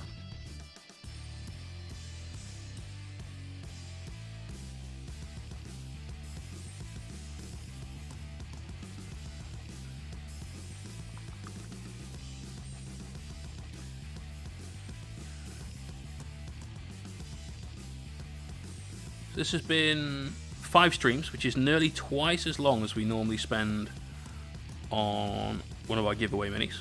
Try and get it done in 3. But this has been all about road testing those ProAcryl paints. And so far on this mini, we've learned that the swatches are actually correct. We've learned that the paints so far universally airbrush really well. That the color of the paint when it is wet is massively different from the color of the paint when it's dry. That's not a selling point for me, but once you understand that and you know about it, then that's fine. It's okay. We can live with that, especially because we have that color swatch to help us out. Now, because I pretty much blend all of my paints, so I've got mixes of so much stuff on the palette, rather than just stop using one paint and start using another paint. I understand why GW started pushing people down that route, because it's great for sales, but I think that's a terrible thing to teach people. So we want us to do a load of those elements. That's good. Pros of our ProAcryl paints. They are super matte, which is good. I like that. That helps me put the highlights where I want them to be, and that's where they go. Big fan of that. That's why we use matte varnish. Cons, this is absolute fucking space aids. Like, what?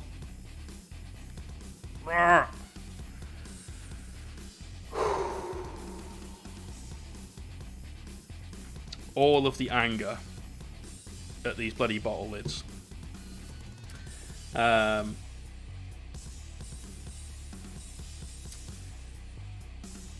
So yeah, they're annoying, but these are very, very cheap paints. £3 a pot for 22ml of paint. That's super cheap. And so I'm not really fussed that there's so much wastage.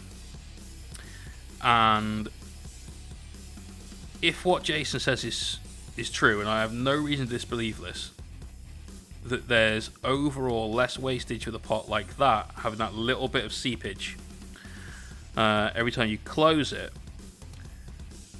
than there is in a dropper bottle that just collect gunk in a lid. Let me grab you, which is a good example of this right now. I have to clean my paints quite frequently because of this, but I mean, I guess sickly skin.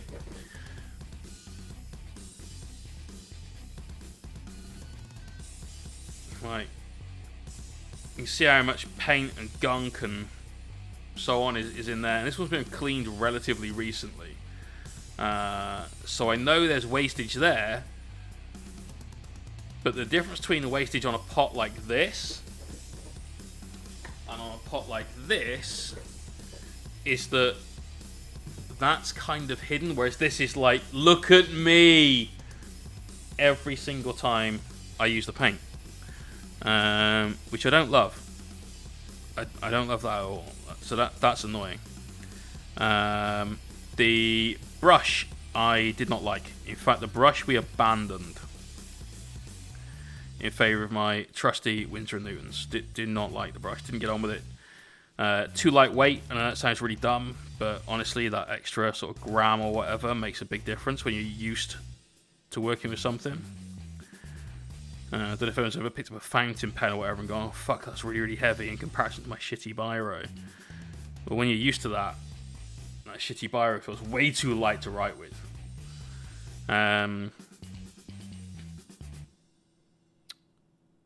So yeah, didn't love the brush from the start, and the quality, it wasn't there for me. We tried to rescue it with the brush soap. Did give it a fair chance, yeah. I feel I definitely gave all of it a fair shake.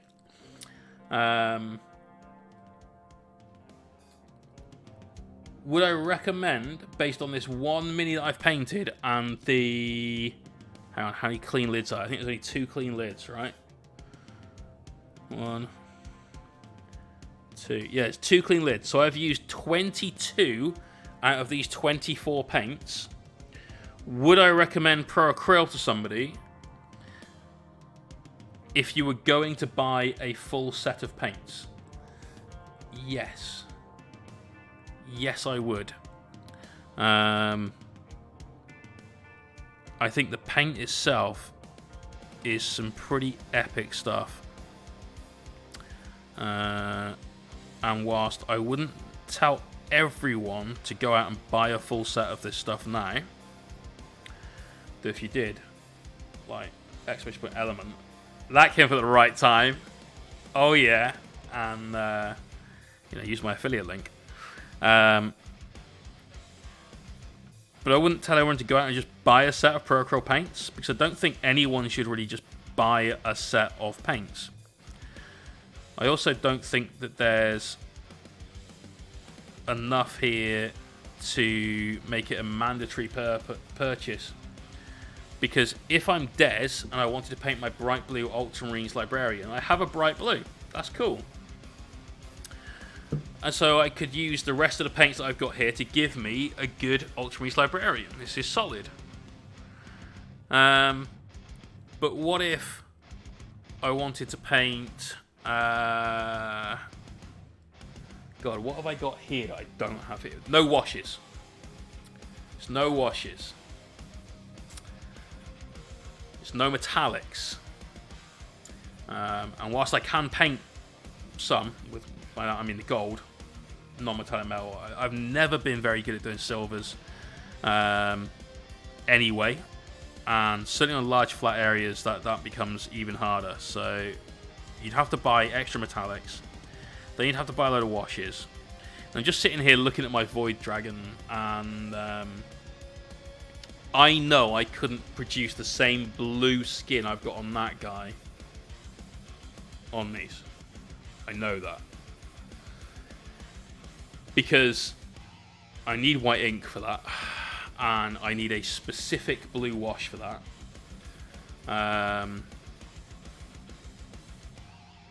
And so there's things that you don't get in the set, you'd end up having to go out and buy, and there's things in the set you'd probably never use.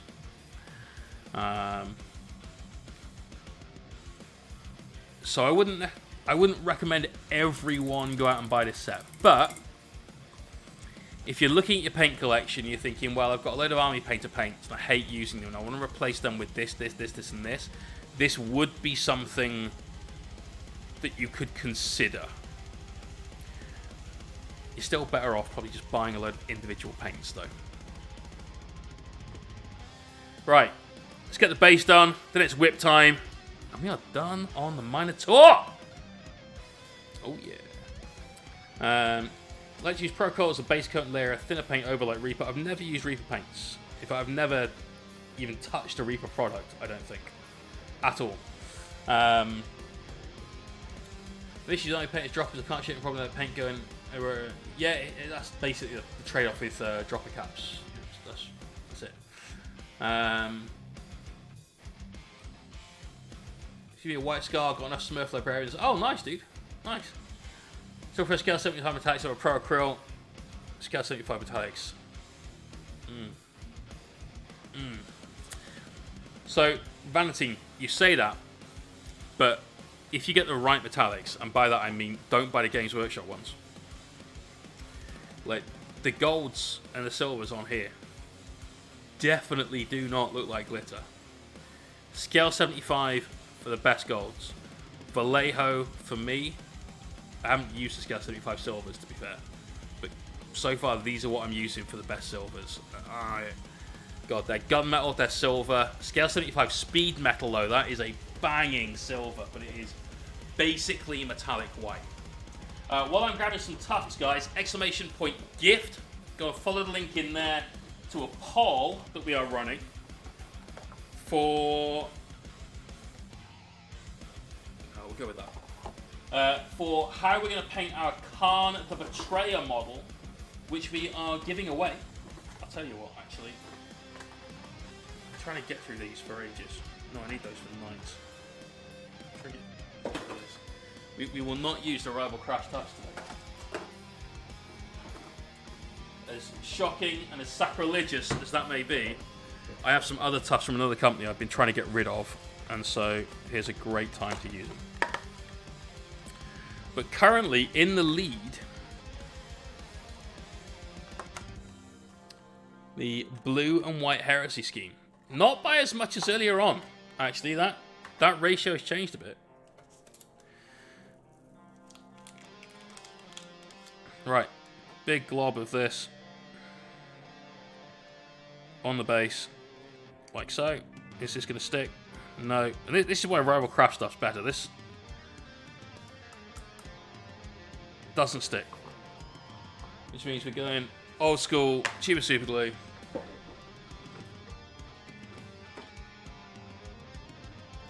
Bottle cap. Tweezers. For that, you must repent and recite one helm or mohawk. I'm paying my price. Are those Gamer Grass? Yes, they are Gamer's Grass. Gamer's Grass Tufts were, until about the beginning to middle of last year, they were the best grass tufts you could buy. And then Sarah at Rival Crafts started producing her stuff, and Gamer's Grass is a second place contender at best for me now. I shit you not. Like, you've seen the amount of road testing we've done on these ProAcryl paints before I'll say whether I think they're good or not. Yeah? Before I'd recommend them to somebody. I'm telling you now, you will not get better grass tufts than Rival Crafts. At all.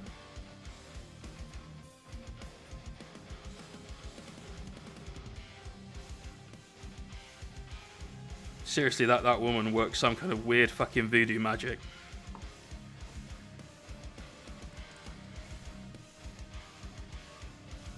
Have you got Dark Star Metallics? I haven't. No. Are they good? Like, tell me why I should use Dark Star Metallics.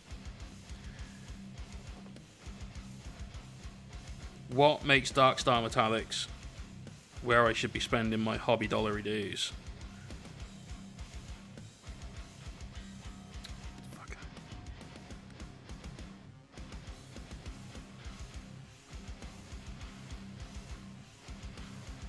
Now, I appreciate the grass is a little bit long. That's fine, we're going to cut the grass. Railcraft is mega. Your little 3 pots you gave away, I bought your recommendation. They're amazing. They're so good. They're so good. Lots of little fun things in those pots as well. That's how I do all my bases. Like, this base is the contents. Well, it's not the complete contents, but it's made of the contents of, obviously, my GW Bits box, some Vallejo pumice, and just 3 little tubs of Rival Crafts stuff. And those tubs will last you 2 armies easily, if not more. You know, as someone that's a commission painter,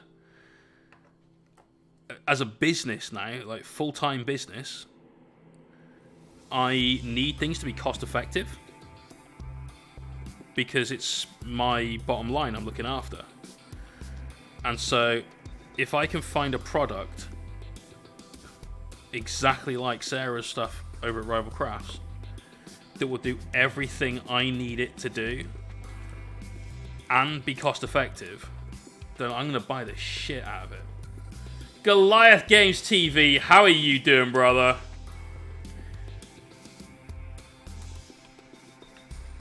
How's it going, man?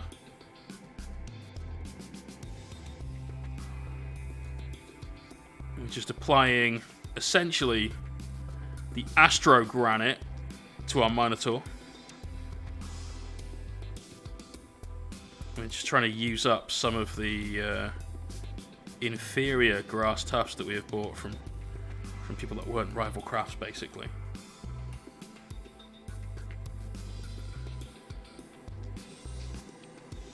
Very bushy.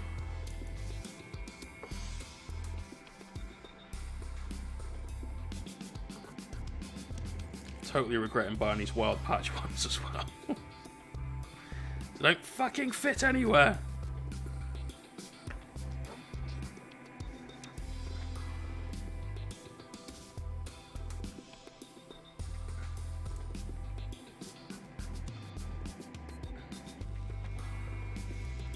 There we go. One more to try and sort of squidge in there, and then I've got a pair of. Actually, my big scissors aren't going to manage that, so I'll have to use the bathroom snippets I've got upstairs, and we'll cut the grass. Probably won't do that on stream. It's going to make a hell of a mess, and it's going to be time for the whip. So, !whip or !Discord. Go and post up some pics of what you have been working on. It's time for you to show the community your skills. Pop in up to 3 pictures. Any more than that, and we'll probably have to skip past it just to make sure that everyone gets their fair chance to have their work shown. You know, I hate skipping people's stuff, so please stick to that rule of 3. It's just like 40k.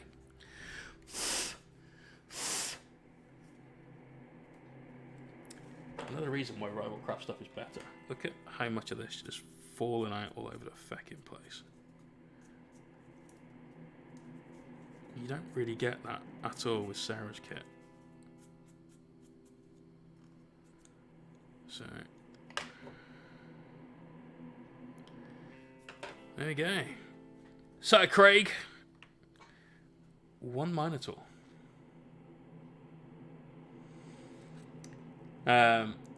It's the moment it just draws you in. Brilliant. Brilliant. Gone really well. Some of the best colours I've come across. He does triad sets doing base, shadow, highlight. Okay, cute.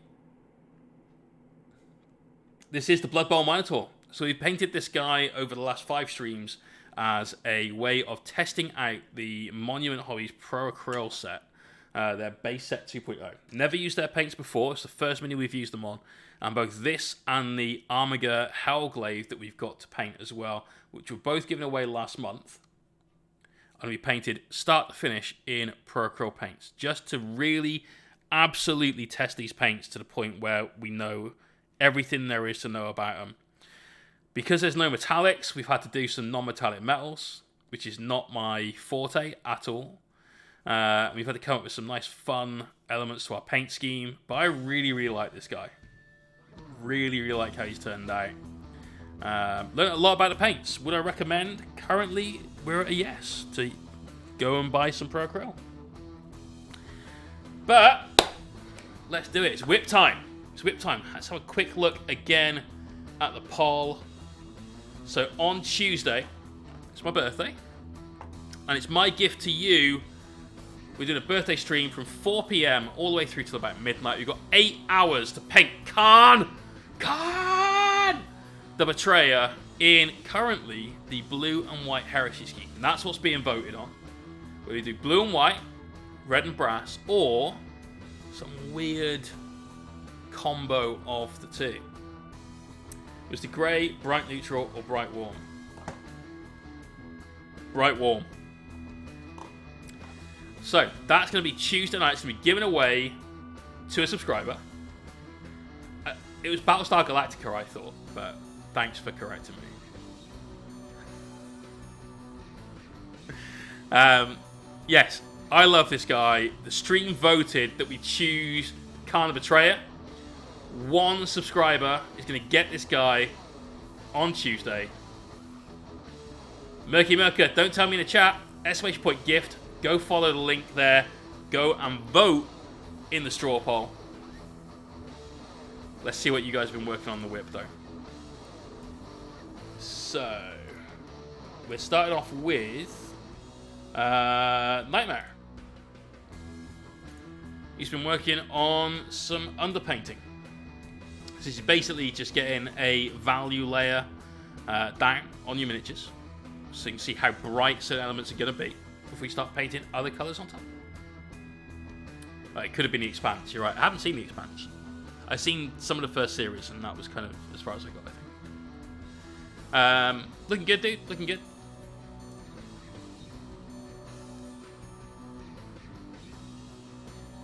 You've definitely got some good Zenithals on there.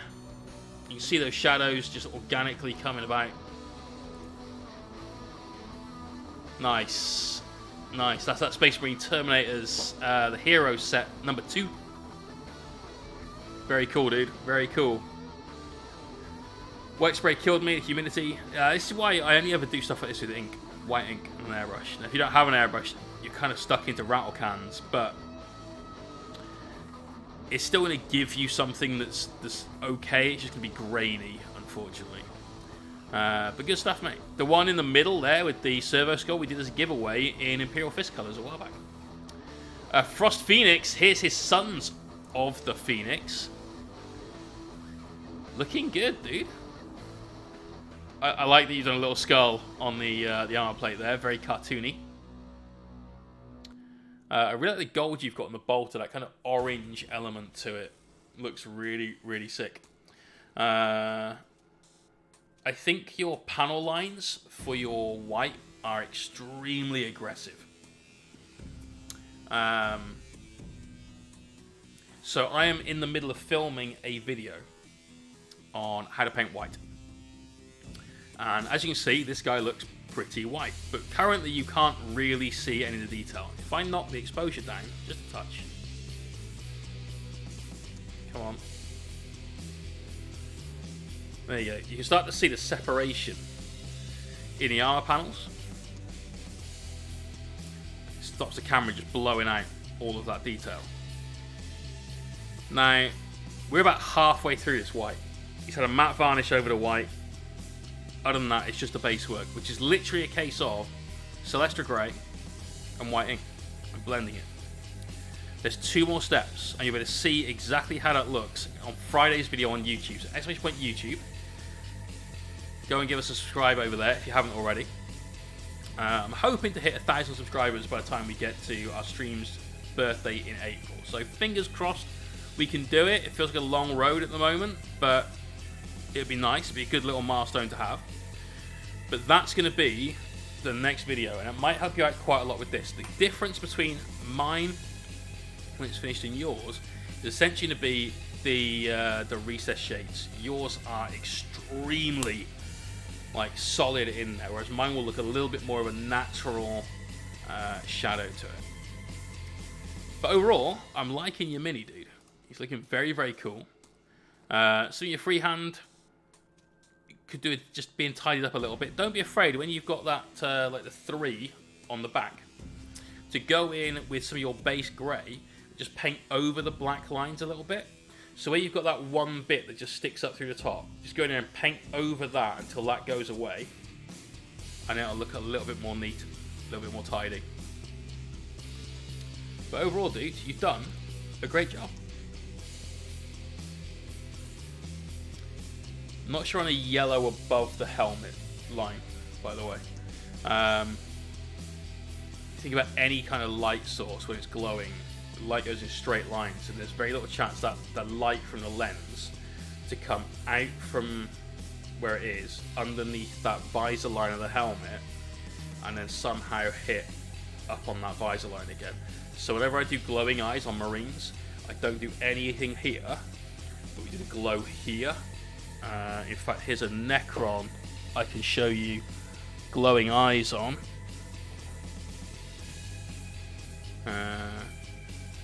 As you can see, the glowing eyes are just below because the forehead is too prominent past the eyes. Imagine if your eyes were glowing now, I wouldn't get light here.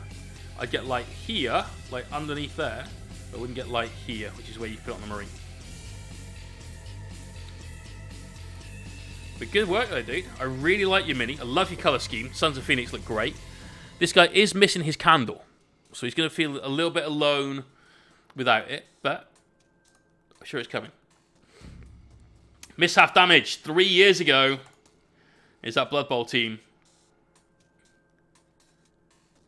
You said this was after a particular sports team? These are the ones that I had. I had these metal minis when they first got released. Wait, no. These are the newer ones, right? Yeah, they are. No, I had the metal version of these. And painted them in the tiger stripes with the Bengals. USC Trojans, nice. There's the full team. Very cool.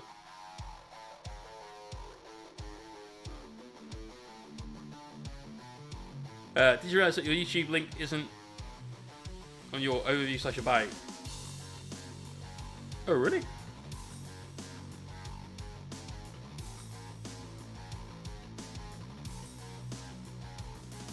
So it takes me to this bit. Where does it take you? Shit.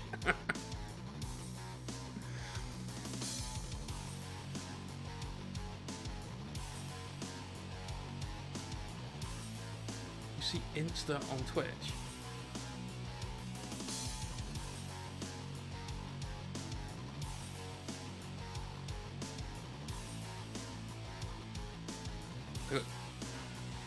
Sorry, mate.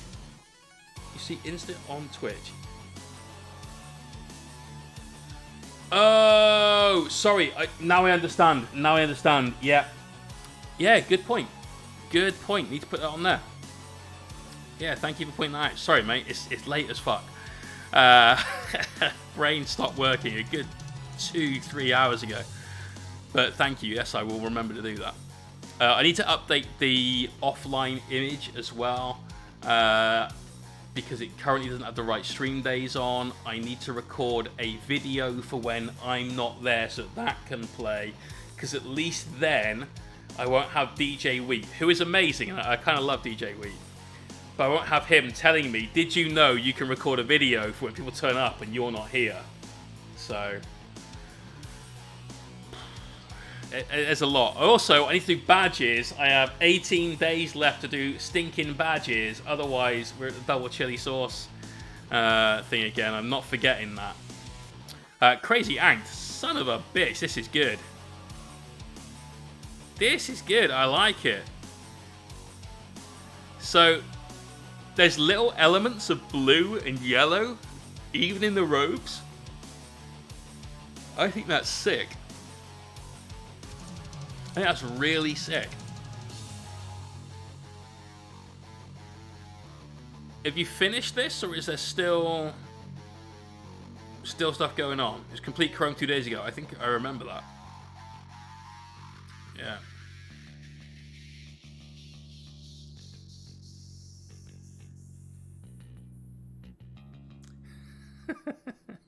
Tilts gets properly tilted over stuff like that. Still whip. Cool. Because there's a lot of detail in this, guys. Some of it is lost now because all you really look at is the solar atomizer, and that little bit of glow up there on his crest. But I fucking love what you're doing, bro. Really, really solid job.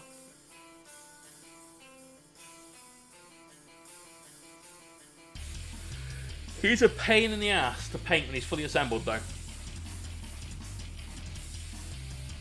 I'm pretty sure we saw it in Sunday's whip. No, you did the red by then, right? Yeah, the red had been done. Thought so. So, yeah, loads going on with this guy, mate. You did a great job, as always. Banging it out. Professor Palpatine, he's following. Thank you very much. I think I recognise that name from Buck Rogers. It's a good show. Sorry, Saragon got all the Marines from his answers built, based, and primed. Nice, dude. Nice. I've got a Indomitus Marine army to do in a couple of weeks as Blood Angels. It's going to be fun. It's going to be fun. We're not doing the super hot pink, though. Blue shinies. Let the Minotaur chrome sit for a few days, then very thin transparent bluing over it. It's still mirror-like at that point. Liquitex Gloss Varnish, however, killed the mirror. It's still super shiny, extremely sexy with type blue. You can't read Scotch levels off it anymore. With a few more varnishes, if I can find one that will keep the mirror finish. I've also hit it with a black oil wash to bring out the details. Yeah, that's tough.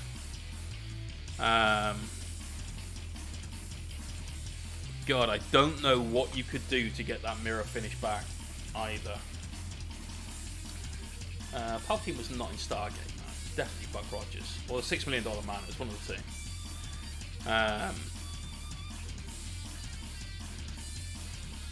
Yeah, I don't know what you could use to get that back. I think that's going to be one of those things that once it's gone, it's gone. And you can't leave a transparent ink unvarnished if you want it to remain pristine. That shit falls off just by looking at it.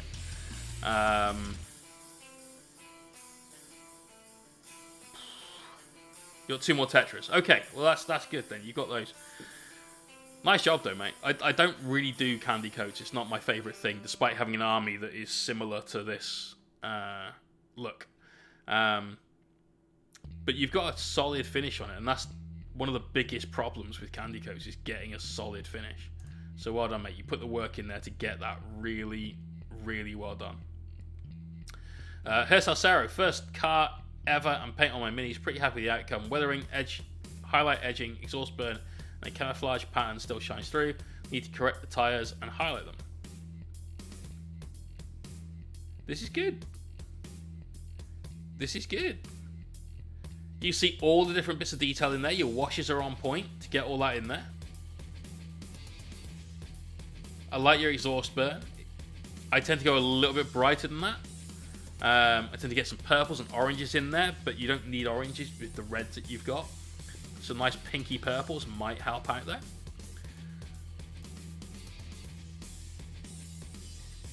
Yeah, solid work, dude. I'd maybe get a little bit of variation on some of your metallics.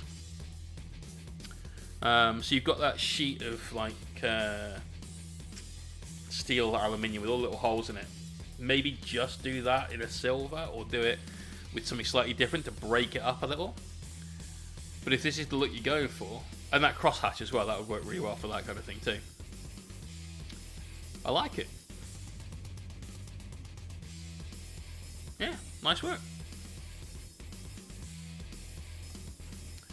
That nerdy guy, here's George, Legion Breaches.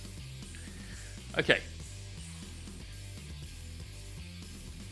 I think the only issue I have with this is that fucking idiot's head right in the middle.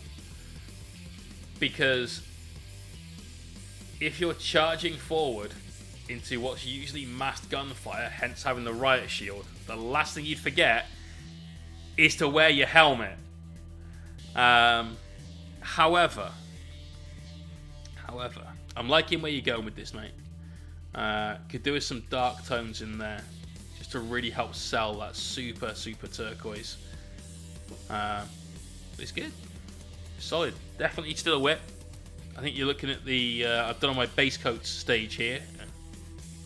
Keep it up. Keep it up. X-Tab, Chaos Cult for Necromunda. Some details and highlights still to do. These are cool. These are cool. I've got that Firebrand Cultist, man. He will one day be in the giveaway. One day. Who knows when. I keep buying shit to put in the giveaway because I get to choose minis that I really want to paint. Paint them. And not have to worry about storing them. And so, keep buying minis. But one day he'll go in there. I like it, dude. I like the use of the Jeans Nicole character. She looks properly menacing with that mask on. Yeah, solid work. Solid work, bro. Sons of Rolo. Working on his Sons of Rolo. He's one of my students, one of the Patreon students, especially with Patreon, for some more information about that. Looking good, man. I like how you've got plenty of grey on the mini. You've got different kind of like bone grey for skeleton run, just working straight up through bone. Helps keep it separate from the gold, helps keep it separate from the parchment. I love that yellow. Really, really good stuff. Nice snow base. Solid work, man. Solid work. So need to do the tans and a bit of the lenses. Yes, the lenses are looking a little bit bleak. We're doing painting full time now in, well, the end of the month. I have 12 more shifts of work at the office, and then we're done. And then all I do is paint and stream and create content, and that's it. It's fucking great. Oh, it's so good. It is. As we're getting closer to my time in the office coming to an end, and this being much more and more real, I've stopped having the anxiety that I was having before, the stress of, am I doing the right thing? Is this going to absolutely kill me? And I can't wait to not have to log in to this every morning and sit in a meeting full of 18 idiots all complaining about their day yesterday. Oh, I can't wait to not have things like that anymore. So yeah, we're close. We are close. And when we get out of the office, we will be looking at adding more slots to the student packages on Patreon. So that's where we do painting lessons, one-to-one basis. It's offered to existing Patreons first, and of course, Sons of Rolo is one of those students, as I've said earlier on. So do check that out.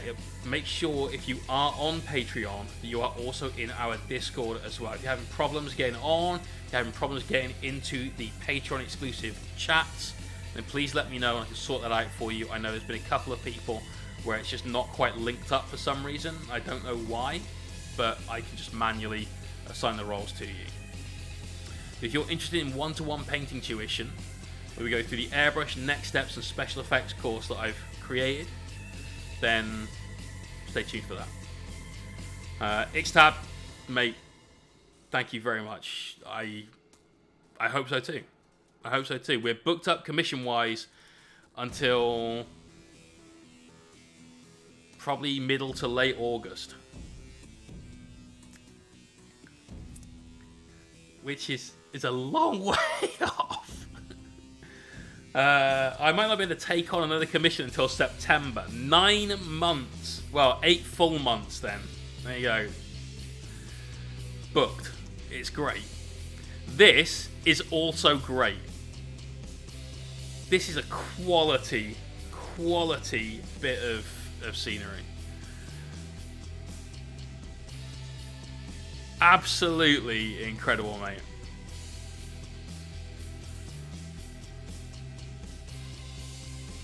I'm properly buzzing over this. I'd love to play on a game table that had that on it. Plan to expand on one-on-one lessons? Yes, definitely. We're basically going to leave it a month or so. Make sure I'm, working at proper times and everything else. And then we'll see how many extra lessons I feel I can take on whilst keeping the commission schedule. And we'll do a slow grow for it. So maybe just put in 1 more, maybe 2 more, and then work up just a little at a time. Don't want to get to the point where I can't fulfill my obligation to my Patreons, because there's only certain times of the day that we can do lessons because of the stream and so on. So yeah, we want to make sure that we're good for that. Peter, here we go. This is Acol Archiville. This is his epic fucking Nightbringer conversion.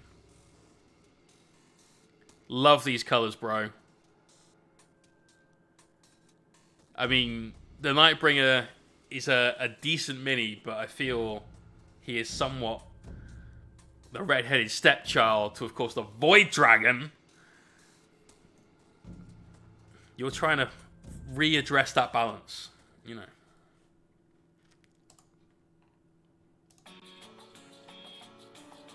Loving it, mate.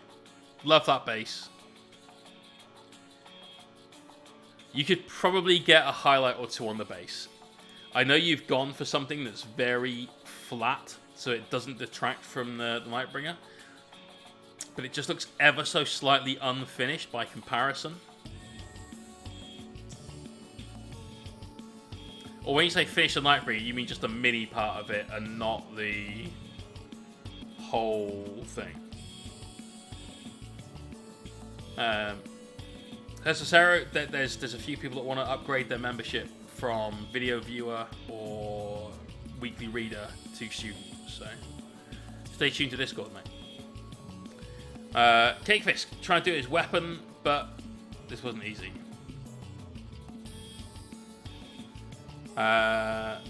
Is this a non-metallic metal axe head? I'm guessing that's kind of where you've been going. Oh, that's a 60 mil. Okay, yeah, it needs to be on 40. That was the real problem I had when trying to find a good proxy for my Nightbringer. 40 mil bases make it very restrictive as to what you can have. It's tough. Tried to. Okay. What did you use for reference material? Because if you didn't have anything, that's your first issue. Whenever you paint anything that is outside your comfort zone, get yourself some reference material. Now, I'm okay at painting things like trim in gold and stuff like that. I know how to do that, so I didn't need it. We did the Minotaur here. I had a rough plan of how I could airbrush the NMM silver for everything else. I wanted to try that out. That was an experiment. But whatever it is that you're painting, even if it's something you have painted a lot, maybe you're painting a face, but you want to put a particular expression or a particular sort of heritage, perhaps, to the miniature that you're painting, then you should definitely think about just going on Google, searching around till you find some good pictures, and get a couple. Don't just grab one, because that one might be great as a reference until you get to the mini, and then it just doesn't work out. So find a good reference. From what I can see here, you... Tell you what, where's my hobby knife? So this looks nothing like your axe, right? It's a shit reference, but here is some actual metal. And like your axe, we have a blade part and we have a flat part. And we've got loads of angles where the blade is super shiny. And we've got very few angles, in fact, almost none, where the top part is super shiny. So you could have broken yours up a little bit into the entirety of the blade part being the shiny part, and then the rest of the axe being the dull part. But you need to work those through. So there's a lot of blending that needs to be done. Your non-metallics are sold more by the difference in contrast. So if you can go bright white next to absolute darkest black, that helps out more than super smooth blends, though of course they are kind of important when you're trying to create something that looks natural.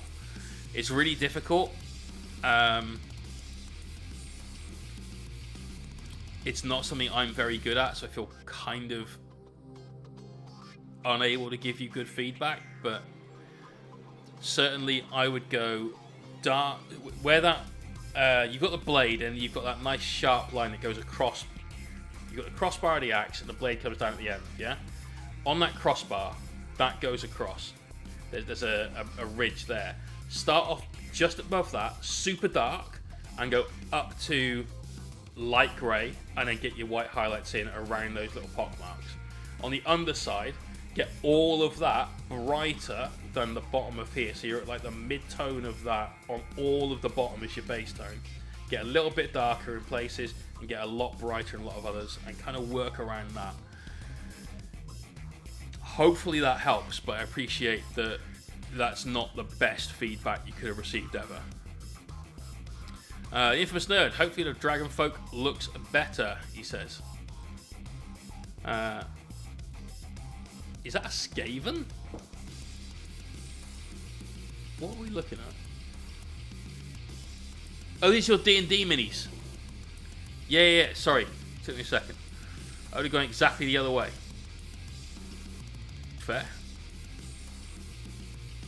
So you'd have gone dark down to light. Wait, when you say other way, do you mean you've changed the direction of your gradient, or you would have changed which part was lighter and which part was darker? Because based on the actual metallic sharp object we were just waving around, the big flat part never got super bright. These are cool. We've got a kobold, you said that was. Like above the ledge, dark under it.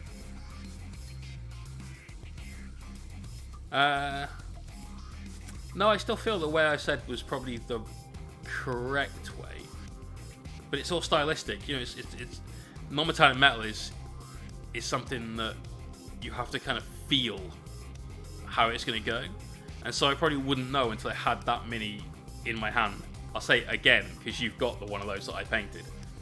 Elf Druid, same Dragon Folk, that was flat. Okay. These are nice, dudes. You've got kind of like a rough look to them. Very desaturated colours, but I guess that kind of fits in with the theme of... that is blurry, yeah, you're right. What you got, right? This is better than last time. So last time we saw this guy, he was just like a flat piece of silver, right? And you've obviously taken some advice, come in with a wash, and just brought in some of that detail. I hope you can see just how much difference there is between what you've got now and what you had before. The next step is to take this one step further and start bringing up a highlight. So you've put down your mid-tone, you've shaded it, and you've brought in your shadows. Now you need to bring up those bits exactly how we were just talking about with that axe that are super bright. So you take a lighter metallic colour, you paint that back over the areas where you feel that light would catch your miniature the most. And you can see in this picture, his left shoulder, loads of lights hitting there. Where the back is, there's that little sort of convex area to it. You can get a highlight in there, and so on and so on. So that'll be the next step. Pick out some highlights, go for it. But good job. You know, one metallic colour from Army Painter. Okay, well,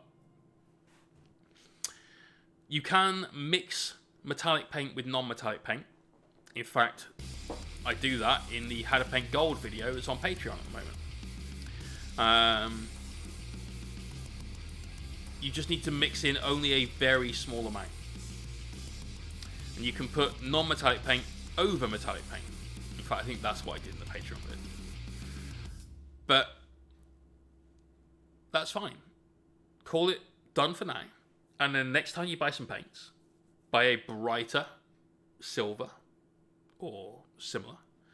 And you can either mix that in with the metallic you're using now to get a nice smooth transition to it, or you can just go straight on with that for something that wants to pop and snap a little bit more. There's no point really when a mini is finished until you've given it to somebody else, because then it's out of your control. So my minis that are commission minis, I have a point where I'm done, and that's them. But for yourselves, and even my own minis, they're never finished. You know, there's always something else I want to do to them, and you've got that opportunity. You are definitely going in the right place, mate. Yeah. Right, Gummer. Working more on my screamers today and tying up my themes is a rather poor beforehand in comparison. These are nice. Love those bases, mate. Really, really do. I think you can go brighter with some of those pinks. Especially the tongues, you know, getting them really jumping out at you a little bit. But I like the paint schemes you've got. Here's your screamers. These have been dry brushed. And so therefore this is absolutely not to be looked at in any way, shape or form. Silly Putty, how you doing? Welcome to the stream.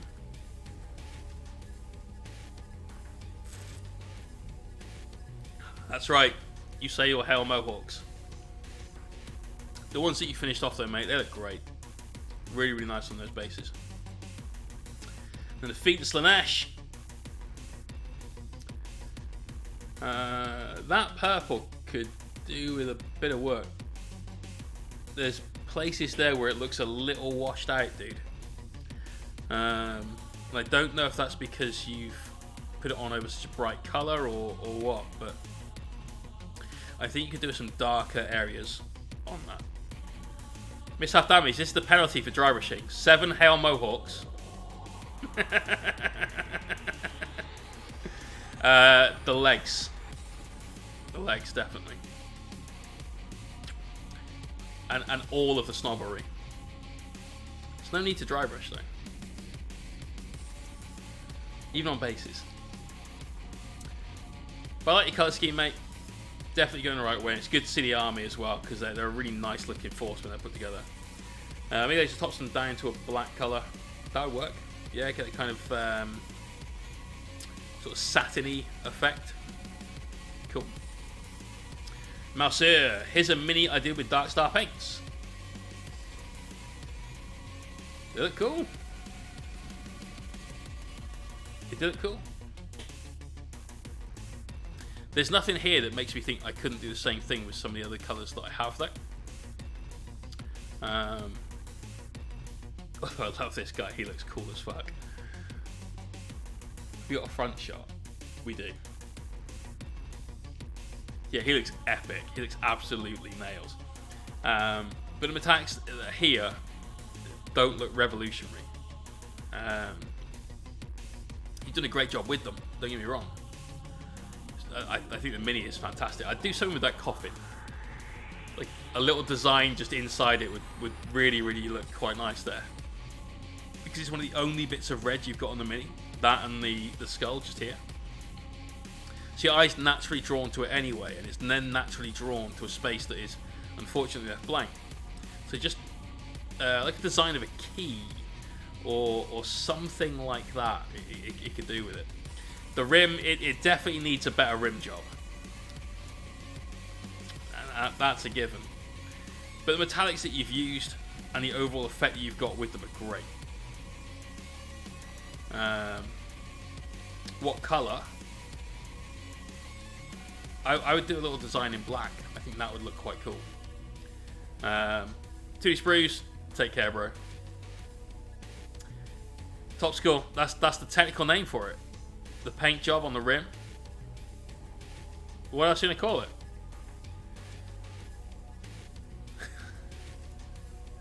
If you're unsure what that word means, don't Google it. Just don't. Not on a work computer either. Just want to show there's more paint on my Orc army. 1 year, 1 army project with a diorama. Still missing a Stomper and a Dakka jet.